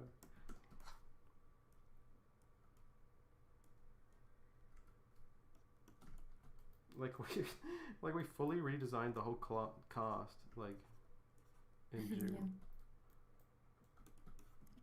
Okay, so yeah, I haven't ever really explained this, but we've been talking about it, so I need to explain it properly. So episode 4 is a reboot pilot, and it doesn't undo everything from the other episodes. Like you could still consider them canon, but they're not particularly relevant though. And so yeah, like if those episodes never existed, this story would still make sense. Basically, it's like a soft reboot, and yeah, that means that we can do different art style, different format. Yeah, like a lot of what we had in the first 3 episodes just came from because we were working with a network and because we wanted to win fresh blood. We were constrained and we were like beholden to their whims. So yeah, we had to design so many things around that. But like we weren't doing exactly what we wanted. I mean, we were mostly doing whatever we wanted, but like subconsciously I realized, oh, this is a sitcom because it has to be a sitcom. Like after we lost Fresh Blood, I was like, wait, why am I even doing a sitcom? I don't even want to do that. So it's more like an anime OVA. I mean, it's because Fresh Blood is only for comedies, right? Yeah. So, yeah, something that most people don't know is that Fresh Blood was a competition where 10 people enter. 10 people make 3 short videos, and they were supposed to be like 5 minutes each. And we won, we got in. Like, I think like probably 400 people applied. Like everyone who's trying to make their own show or trying to be a comedian or a writer, like everyone applies for Fresh Blood in Australia. I think like probably 400 at least applied. But yeah, I won somehow. I have no idea how. And then the winner, like whoever wins Fresh Blood, gets a pilot, and the pilot budget is like $400,000 fucking dollars. Like it's absurd. So I was like, I have got to win this so I can make a good pilot. And so I was like completely determined to win. And then I spent all my time and money, and like I quit Smiling Friends. I spent like tons of money from my savings, which is frowned upon, but I was like, I don't care. Like, I'm not going to get any opportunity like this. So I was like, I'm sure that I can win. I'm sure I can make the best show. And so, yeah. Like, we worked non-stop for like 4 months. That's how we made this series in like, it was less than 5 months we made all the episodes. And I get the feeling like no one crunched but you. what do you mean? Like on the team? Yeah, on the team. Oh yeah, probably no. Like you were the only one that was crunching. Well, Todor helped heaps. Like Todor helped. Yeah. Todor worked so hard, but I don't know if he crunched. But yeah, Todor didn't get paid a lot. So I mean, I guess he was already getting paid. But yeah, Todor helped so much. Did you not crunch? I would have thought that you were. No, I was crunching hardcore, but I wanted to. Because like after I was done with backgrounds, first of all, I was only supposed to be on for visual development, and I was Yeah. done. And then I was like, wait, you asked me to do backgrounds. I was like, okay, I'll do backgrounds. So that was like work that I was not expecting. And then I was also helping you with the story, which I was not expecting to happen. So that was also extra work. And then I was doing storyboards and animatics, and I like that was not expected of me. So, but I was happy because I liked the project and I liked working on it. Yeah. So I did it. But like it's like I was doing so many things that were outside of my scope of work. It's like I was even telling you like, oh, I don't like this take. You should redo it. Why am I doing this? Yeah. I couldn't believe. I was like, I can't believe you're this dedicated to be involved in all these different things, like writing. There was a moment where I just realized, I was like, wait a minute, Serena is really, really good at writing. So I started asking you writing questions. But yeah, like that's nice. that's what I love about, and also that's something that I hate about the typical television pipeline. Is like, if somebody's really good and talented, the fucking TV pipeline would never know. Like, they would never realize who on their team is talented because there's absolutely no flexibility. There's no mobility. Like, you have a job, you do your job. You're not allowed to like, you're not allowed to like shift roles. And so, and if you try that as well, you're probably going to get in trouble too. Like, if you step out of bounds, you're probably going to get in trouble for like even inputting anything. So I was like, imagine if we imagine a production that harnessed the creative input and knowledge of all of the artists on the team. Because like, it's not like only writers know how to write. It's not like only writers have opinion on stories. It's not like background artists can only draw backgrounds. So I was like, what if you just got input from the whole team? So yeah, I try to do that. And like, yeah, there were times where I realized like, oh, this artist is also a really good writer. So I really try to do that and change things, push things around, and like make something unconventional and unique and win. And then like the deadline came and we finished like, I don't know, 1 hour after the deadline. And then all of the episodes came out and we're like watching them tick up in viewership, and like it wasn't long before we realized like, oh, we got 10 times the viewership of everyone of like the next highest viewed one. We got at least 10 times more views than everybody else. So I was like, fuck, we won. So I was so like convinced that we won, and people were saying such nice things. I was like, we definitely won this. And then I just went and started writing more episodes. And I started writing the pilot. So, and then because I had spent so much of my savings, I had to get a job again. So I went and started doing a job and writing the pilot in the evenings. And it took them like 8 weeks to get back to us. So there was like 8 weeks where I'm like, did I win? I probably won. And I was like, should I be writing the pilot? What should I do? And I was like, yeah, I'm just gonna do this job and write the pilot. And I couldn't figure out like, should I keep doing this job or should I quit? I don't know. And then yeah, they got back to us and they were like, sorry, you didn't win. And I was just like, oh, okay. And they're like, do you have any questions? I'm like, yeah, why didn't we win? Because we obviously got way more views than everybody else. And they were like, yeah, but I thought that like viewership was everything, but apparently it wasn't about the numbers anyways. Yeah. But yeah, like what did they say? I can't really remember what they said. But yeah, after that I was just like, No, what? no, I was like, it wasn't relevant. so I was like, who won then? And yeah, like that's the funny thing. It's like, who did win? Well, go and look up the other Fresh Blood things, because who won is a good question. Like they didn't get a whole lot of viewership. They're not super well known. And yeah, like the sense of me feeling like, oh, I can't believe I won round one. Like, how did I even get into round one? I was a complete unknown. So it seems strange that I even got into round one in the first place. And I had this sense that it's like, this is probably going to be the only opportunity I'll really get. Like, I have to make the most of this opportunity and pour everything into it, because I might not get any more opportunities. That sense was completely accurate, because they had absolutely no plans of even considering me for the second round for the pilot. Like, they had already made their decision in advance who they were going to pick. So it's like, who do we pick for round one? We got 10 people. You pick a bunch of people, you pick your favorites, and then you go, oh, let's chuck in like a couple wild cards, a couple unknowns, but they're not going to get into round two. So yeah, like, I kind of had this sense of that, and I was proven right at the end. So yeah, I'm glad that I had prepared for that eventuality, because along the way, the network would be like, can we change this character? Can we change that story?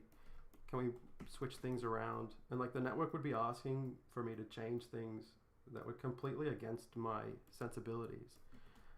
And I was like, well, the network could just drop me at any moment. Like, there's absolutely no loyalty from them. And there's also no logic behind how networks work. Like, networks don't pick the best project.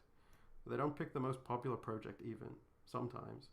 So I was like, I can't really rely on this allegiance with me and the network. I'm like, I better just rely on my relationship with the audience over everything else. So I picked my sensibilities, my expectations of what the audience would look for over everything else. And yeah, you could say that damaged my reputation or my relationship with the network, but I'm thinking it probably wouldn't have made a difference what I did. Like, the network probably wouldn't have liked me because I suck up to them or something. They would have dropped me in an instant, and they did. So yeah, I feel vindicated in like not kowtowing to what the network asked for. And then yeah, I mean, sided it with could the have gone audience. very differently if you accepted the changes, because you weren't gonna win anyways. I think. Yeah. So I sided with the audience, and I think that paid off, because it's like, imagine what imagine what the Fresh Blood episodes of Day Job would have been like if I had listened to the network requests. It's like, it wouldn't have even been funny. It would have been really boring. And then they would have dropped me because they were planning to. Yeah. And then I would have had no audience either.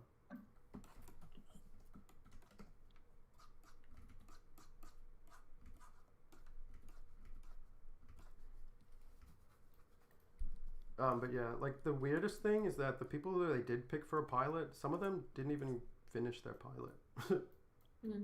Yeah, actually, like, didn't some winners had trouble with their production as well? Yeah, there was a team that didn't finish.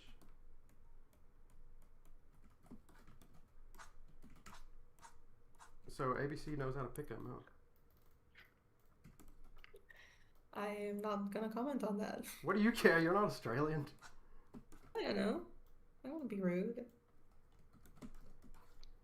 But yeah, also, like, unlike you, I don't give a shit about working in animation. Maybe I do. Maybe I should care about working in animation, but No. Maybe you should speak candidly if you don't care about the industry. I think that it's like animation just by. I mean, I've told you this like 1,000 times, but like just by the fact that animation requires so many people, and just the normal way of making an animated product works, it's just not. It's the possibly like the least artistic thing you could do. What, making animation? Like making an animation for a network. As soon as there is a lot of money involved, then there is interest outside of your artistry, because it's like, oh well, we need to think about the marketing, we need to think about the um, the protection of the IP. We need to make sure that people want to buy it. It needs to be marketable in a certain way. It needs to appeal to everyone. That's Yeah. not that's not artistic. This is my favorite subject. Like the question, I how know. does a good show get ruined by networks? And why does it always happen? Because it's I say it all the time. It's as soon as money is involved. Well, as soon as investors are involved. Yeah, because investors Yeah. put in their money and then they want a return. But yeah, this is what I like about indie. The reason indie is so interesting to me is because you don't have any big investors. Like, as soon as you have a large scale investor, they have the right now to comment. And they say like, well, I want to know how you're using my money. So then you have like a fucking money person who's commenting on the story. It's like, why don't you just let me handle the story? Because you're a money person. Like, your opinion on the fucking story is completely irrelevant. But yeah, like they insist on meddling, which is like, that's their own undoing. You're probably gonna lose money now because you fucking couldn't help meddling in this creative project as a money person.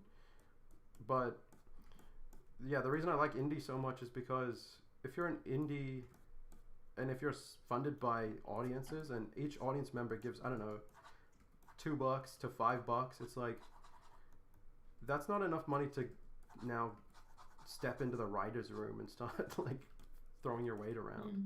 So you are funded by investors in a way, but like they're not investing a large amount of money, and they're investing a small enough amount of money that they never get like consumed by this perspective of, hey, let me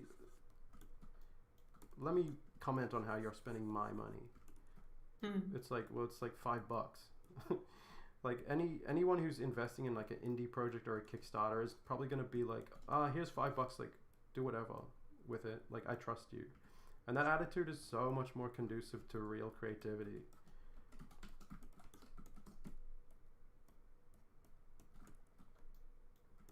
But like, if you really want to get into it, it's like, I feel like there's a lot of us, the spotlight right now is on indie projects.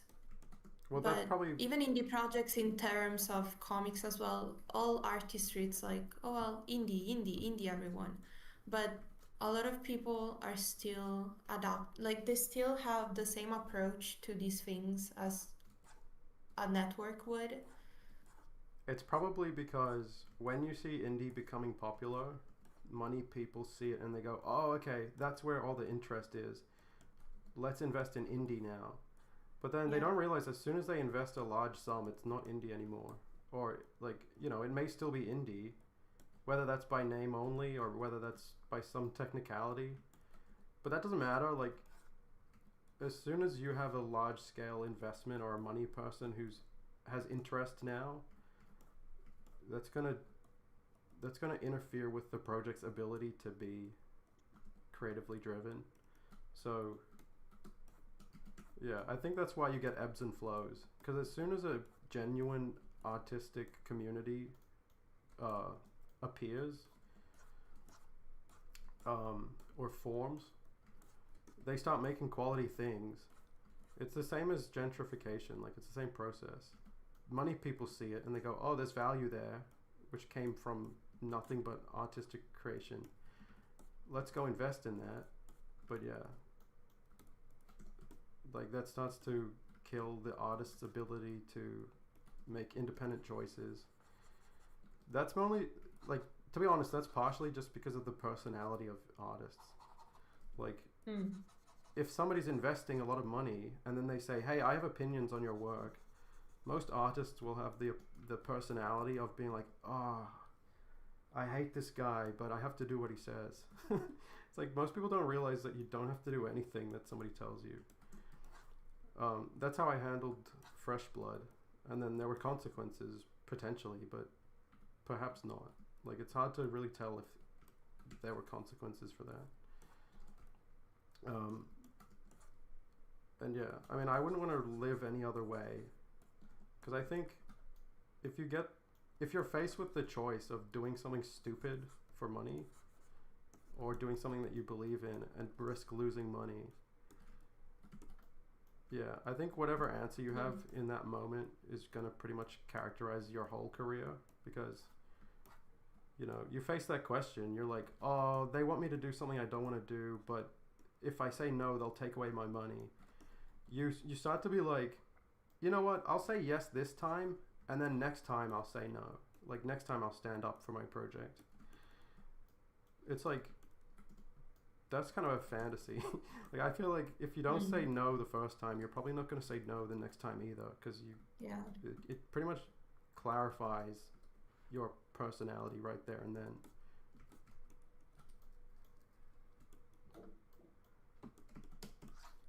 But yeah, like, that's why I do kind of think artists have a hand in their own destruction there.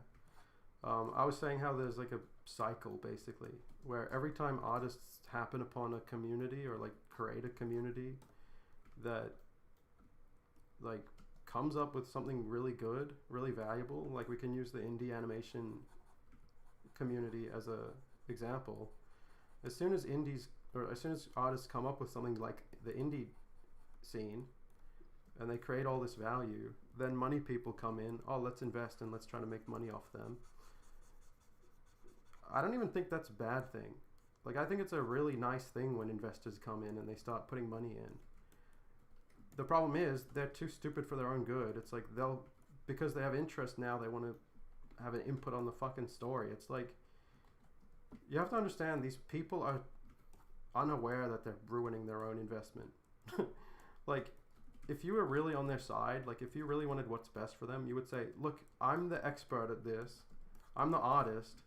If you want the thing to sell, butt out and stop giving me your input, because you're just going to kill the project and you're going to lose money. But, you know, I think artists somewhat have a hand in their own destruction in that sense, where they aren't willing to say that.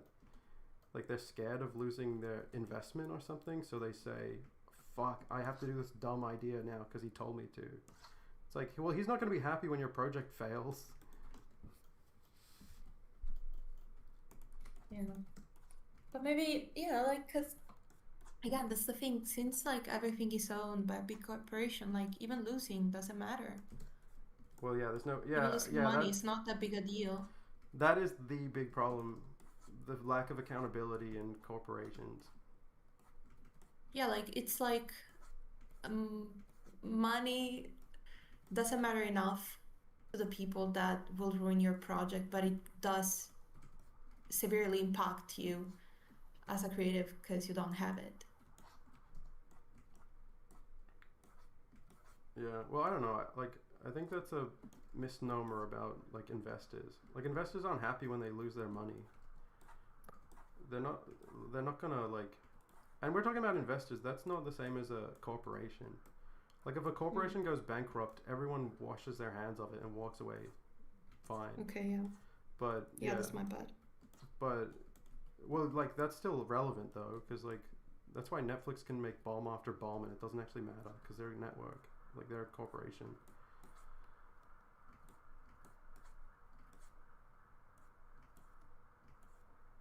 But yeah, have we encountered really any scenarios where there was like a private investor?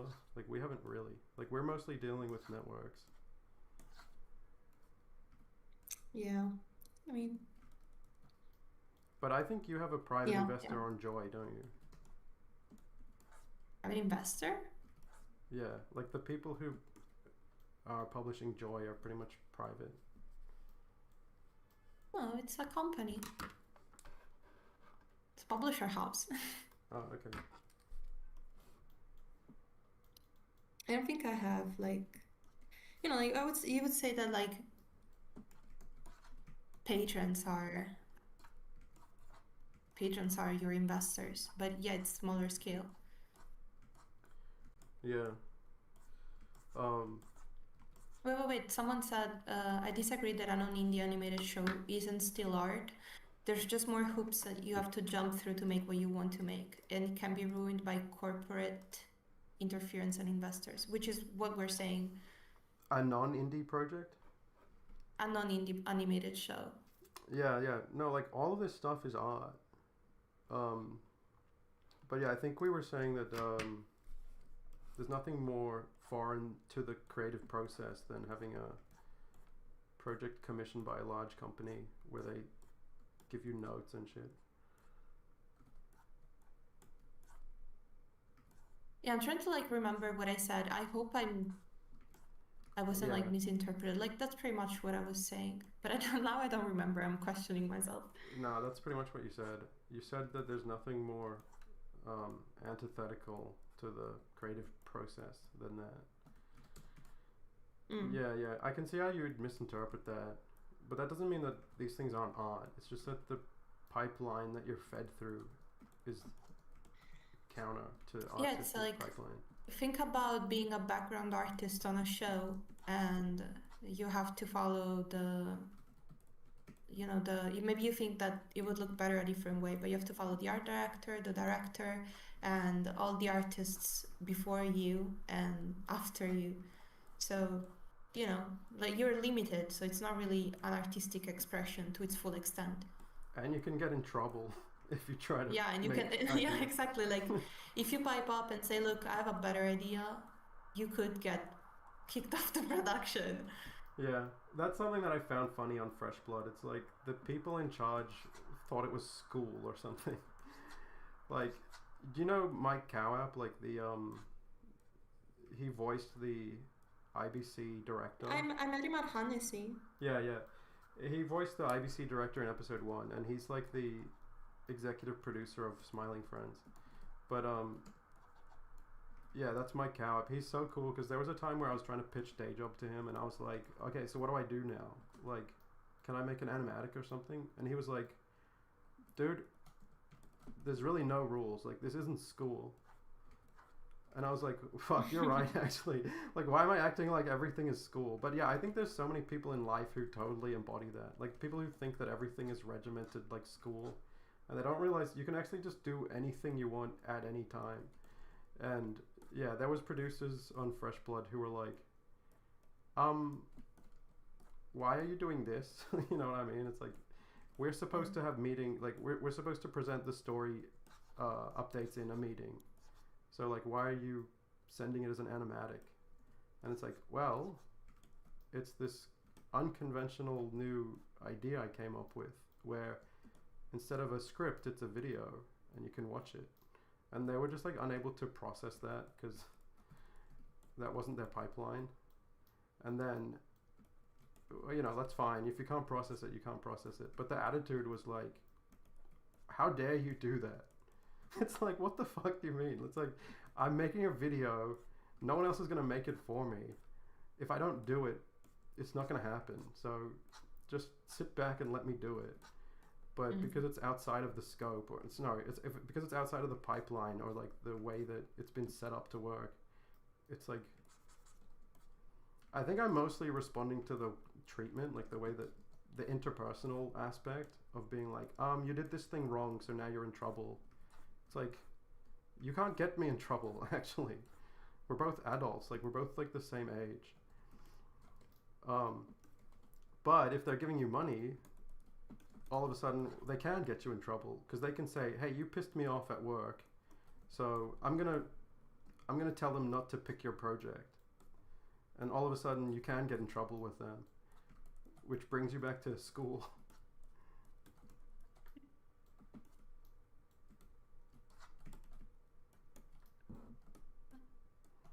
But yeah, I think that pretty much sums up the creative process. Like, it's really funny listening to stuff like, for example, the Futurama interviews where they're talking about how they made Futurama. Because, like, there's a fucking massive disconnect in reality and the way that the network was described, the way the network acted.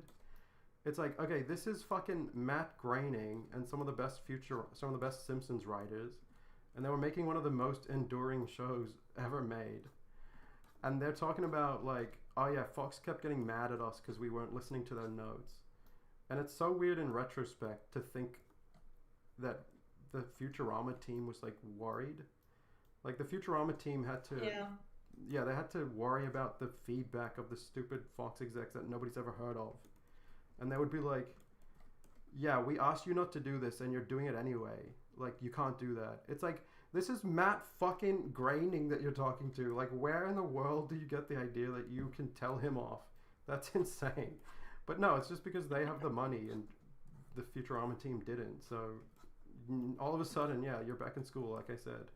You can get in trouble now. It's just really weird.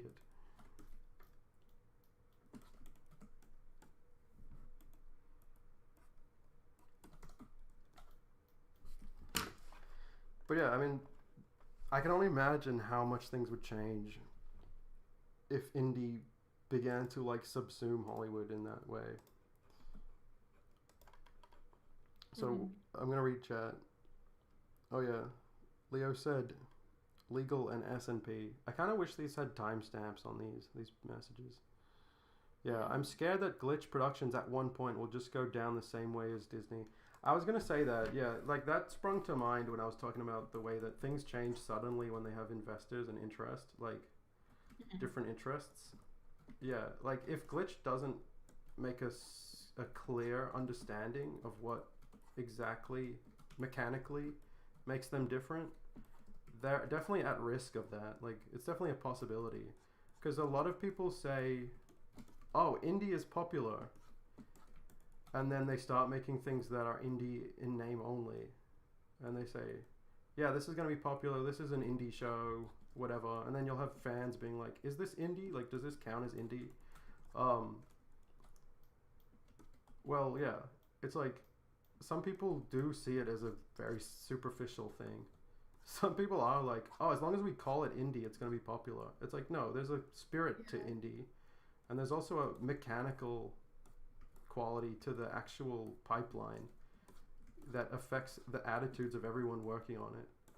Like, and I mean everyone. Like, if you're on a Right real... now, If you're on right now it's just like, if it's not Disney, it's indie. That's what they're saying. The chat. Or No, everyone. The discussion, yeah. Yeah, I would say the mechanics and the attitude of indie affects everyone on the team, in the sense that if you're a background artist on an indie project, you will probably have the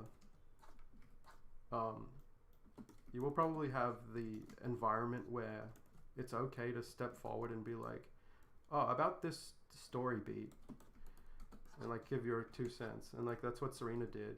I think that's the environment that made Day Job possible, you know. And I was cognizant of that when I'm making this. I was like, when I was making the first few episodes, I was like, if people feel less regimented and people feel like they actually have the right to chime in on all aspects of the production, that means I will have the power of all these creative people at my disposal, or the project will be able to benefit from all these people. But you have to really make an effort to A, identify that, and then B, create an environment where that's clear to everybody. And that's what I'm saying. Like, if you're really on an indie project, every person in the project will understand the consequence of that, the significance of that, and they'll say, yeah, maybe I'll weigh in on this. But that's why indie is not something that's superficial. You can't just have a project that's indie in name only, because like, if it doesn't create that environment, then you're not going to have the spoils of an indie production. You're not going to have opinions and input from everyone on the team, because everyone on the team is going to know, oh, I can't step out of my boundaries, otherwise I'll get in trouble. So yeah, it's really funny because you watch a garbage cartoon where there's obvious plot holes. Have you ever had this experience? You're watching a cartoon and there's just a really dumb plot hole, and you're like, how did they let that pass? And you're just baffled, like, how did anyone let that go? It's like, number one, it's because the writer was like, had too much work to do and they didn't have time to like rewatch everything and proof watch everything. So they missed it. And then B, it's because no one else on the team was allowed to raise their hand and say anything. like they knew that they would get in trouble if they did. So it's like a factor of the environment. And yeah, like that pretty much goes to show if you don't have that environment, you have the power of all of the creatives on the team surveying the finished product, watching the video, watching the story, being like, I noticed this problem, and then it can get fixed. And that's why indie's good. It's not like a mystery why indie stuff is good. There's a mechanical reason to it. But yeah, then you'll have investors. Like, money people are so stupid sometimes. They'll be like, oh, it's popular because it has the word indie on it.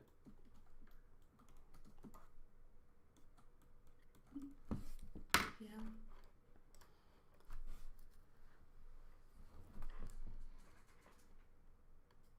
Welcome to the live chat. Remember to guard your privacy. Don't listen to that, guys. What's everyone's PIN number? Where did you read that? I was just looking through the comments.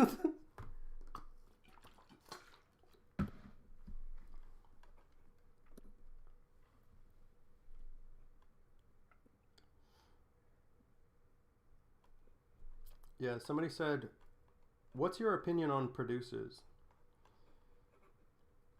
Anyways. I haven't met enough producers to have an opinion.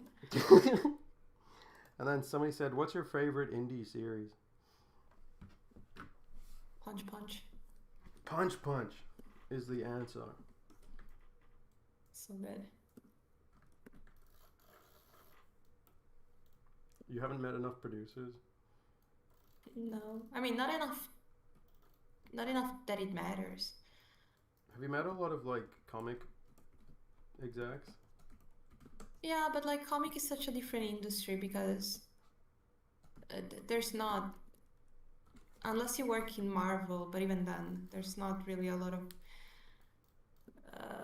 rich people. Yeah. No, this is what I've always liked about comics since, like, the 90s, even though I wasn't really around, but, like, the fact that there's not a lot of investors and interest in comics is always what was so cool to me about it.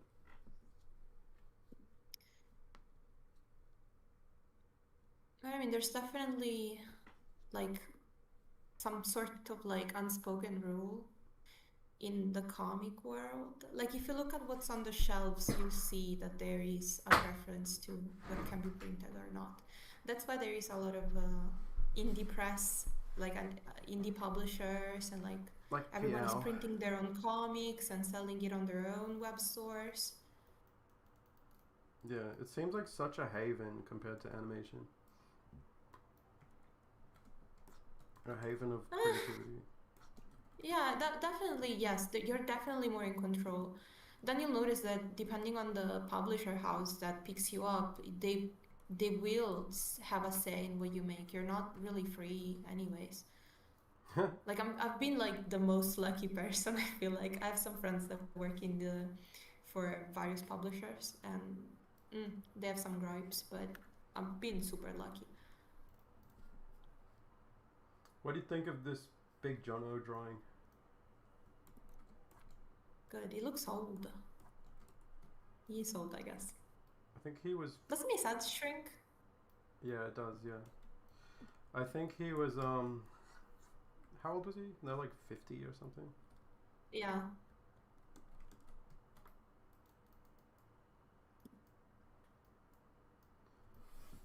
Okay, well, Do you find my critique satisfying? He's old. Well, yeah, because you started with it's good, so I'm happy with that. I was like, I should check on my team, but no one's awake. Yeah. In fact, I'm surprised that there's anyone watching. Like, what's the time in America? Do you know? I don't know. It's probably like 6 a.m. Just like really the worst possible time zone for everyone on the planet. You mean everyone else besides America? Yeah. The Pacific Ocean is the big thing. Oh yeah, it's 8 a.m. apparently. It's 8 a.m. on the East Coast. Dude, there's gonna be like some fans waking up and being like, oh, they're streaming. But fuck watching a stream at 5 a.m. at 8 a.m. Yeah. So thanks to people that are actually here. Yeah. Well, as an Australian, I'm not stranger to the feeling of like you wake up and your favorite creator is streaming and being like, fuck, I have to watch this. It just like interferes with your day. I feel bad, sorry.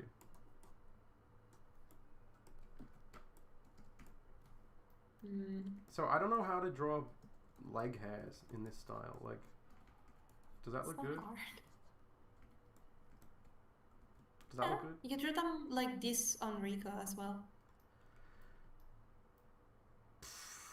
Like them. I think we're gonna have to wrap up soon because I'm really hungry, and it's like 2 p.m. for me, and my stomach is grumbling. I'm really hungry. All right, totally up to you. But yeah, you got anything else you want to say? You should show the drawings I sent you in chat. All right, give me a sec, because I am animating, allegedly. Yeah. Sorry. All right, no, I'm done. Okay, let me check. Ooh la la. Wait, oh, this is. Oh yeah, I've seen this. No, I guess like this was. I think we were talking about something like this before. Yeah, here's a drawing by Serena on screen. This, we were talking about this. Is that like the the fire end meme? That is yeah, really but I just good. wanted people to see the Rowley with eye surgery.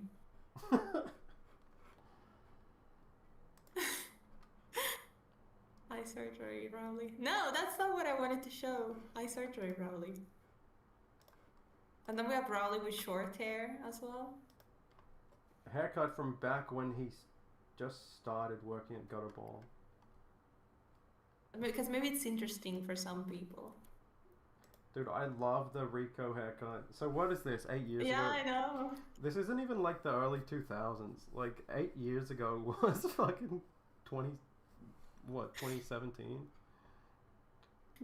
2015 maybe? I love that haircut. It's like the Sum 41 haircut with the bleached tips. Like it's definitely 1999 haircut, but still, I think he would have that. Because he's a scarf. Before he started balding as well. Yeah, before he balded. Well, there you go. That's it. Dude, I'm gonna feel so bad if we leave right when everyone wakes up. Well, what can you do? You can keep streaming on your lonesome if you want. Somebody said it's 10 a.m. here. Where the fuck do you live? Where the fuck is it 10 a.m.? Why are you so rude about it? No, but seriously, think about it. Does he live in Greenland or something? Must be. 4 hours, maybe. Oh, there's Leo. Rico just learned about frosted tips in 2017.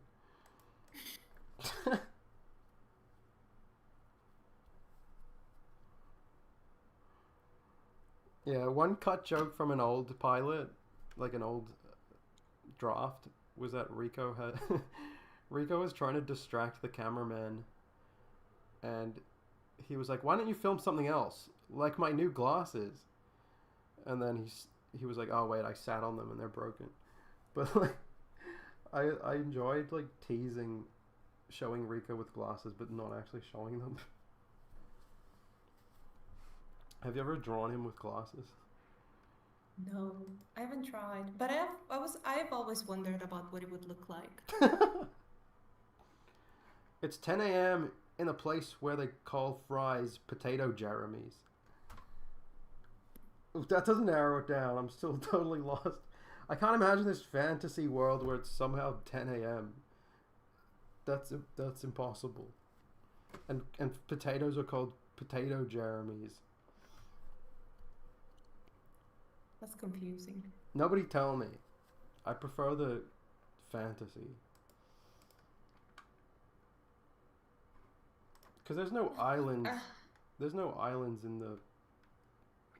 I don't even know what that There's no islands in the ocean? No, there's no Is that what you're islands. gonna say? There's no islands in the Atlantic Ocean. Right? There is. I mean, apparently there is one, and this person lives on it. It's 10 a.m. Island. What is that? The one from Cloudy with a Chance of Meatballs. What's that? 10 a.m. Island. You know when you're on Google Earth, like, does anyone remember Google Earth? But if you're like, you're just trying to fucking look at the map and it says, create a new project. It's like, what do you mean? I just want to look at the map. What the fuck's going on? Why is the globe upside down? Because it's centered around where you are. What do I do? Click on the compass. Okay. Oh, South America. I'm so dumb. This is why I hate the Mercator projection. I didn't realize South America was like so far east of America. Wait, what? Look at that. Fuck. Like, do you get what I mean? Like, like I had no idea that Yeah, South like America was maps are messed up because like the Earth is not even a sphere, so like everything is. Dude. It's an oval, and it's really confusing. Okay, dude, I want to show you something about Google Earth, about the globe. So, what do you think is further apart? Washington from Mexico or Washington to Alaska? Well, you know, now that you're saying it, I have to say that it's the Alaska. It's further. So you thought that Alaska was closer? Yeah, right. Because it's like. Okay, look at how fucking far away Alaska actually is. Okay, here's Mexico. Anyway, here's Washington. Let's go to Alaska, why don't we?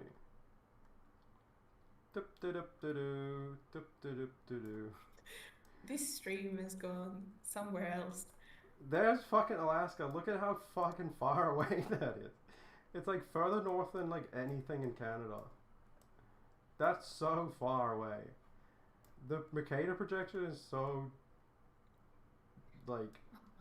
No, yeah, it really ruins the perspective. Like, the size of the continents is completely different to what it is on the normal maps. Yeah. You know what's really fun to do? Like, think about, okay, if I'm in Canada, how do I get to Europe? You keep thinking, oh, I have to go across the fucking Atlantic Ocean. Europe is right there. Like, it's right there. You just never think of it that way. Yeah. Fuck, I'm so glad I found an excuse to bring up the Earth in this stream. Sorry. You love your maps.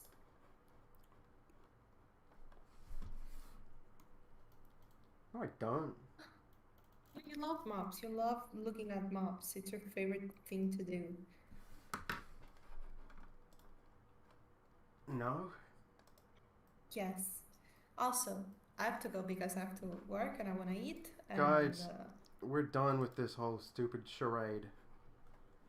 The stream is over. Okay, well, we don't know. You don't have to be so rude about it.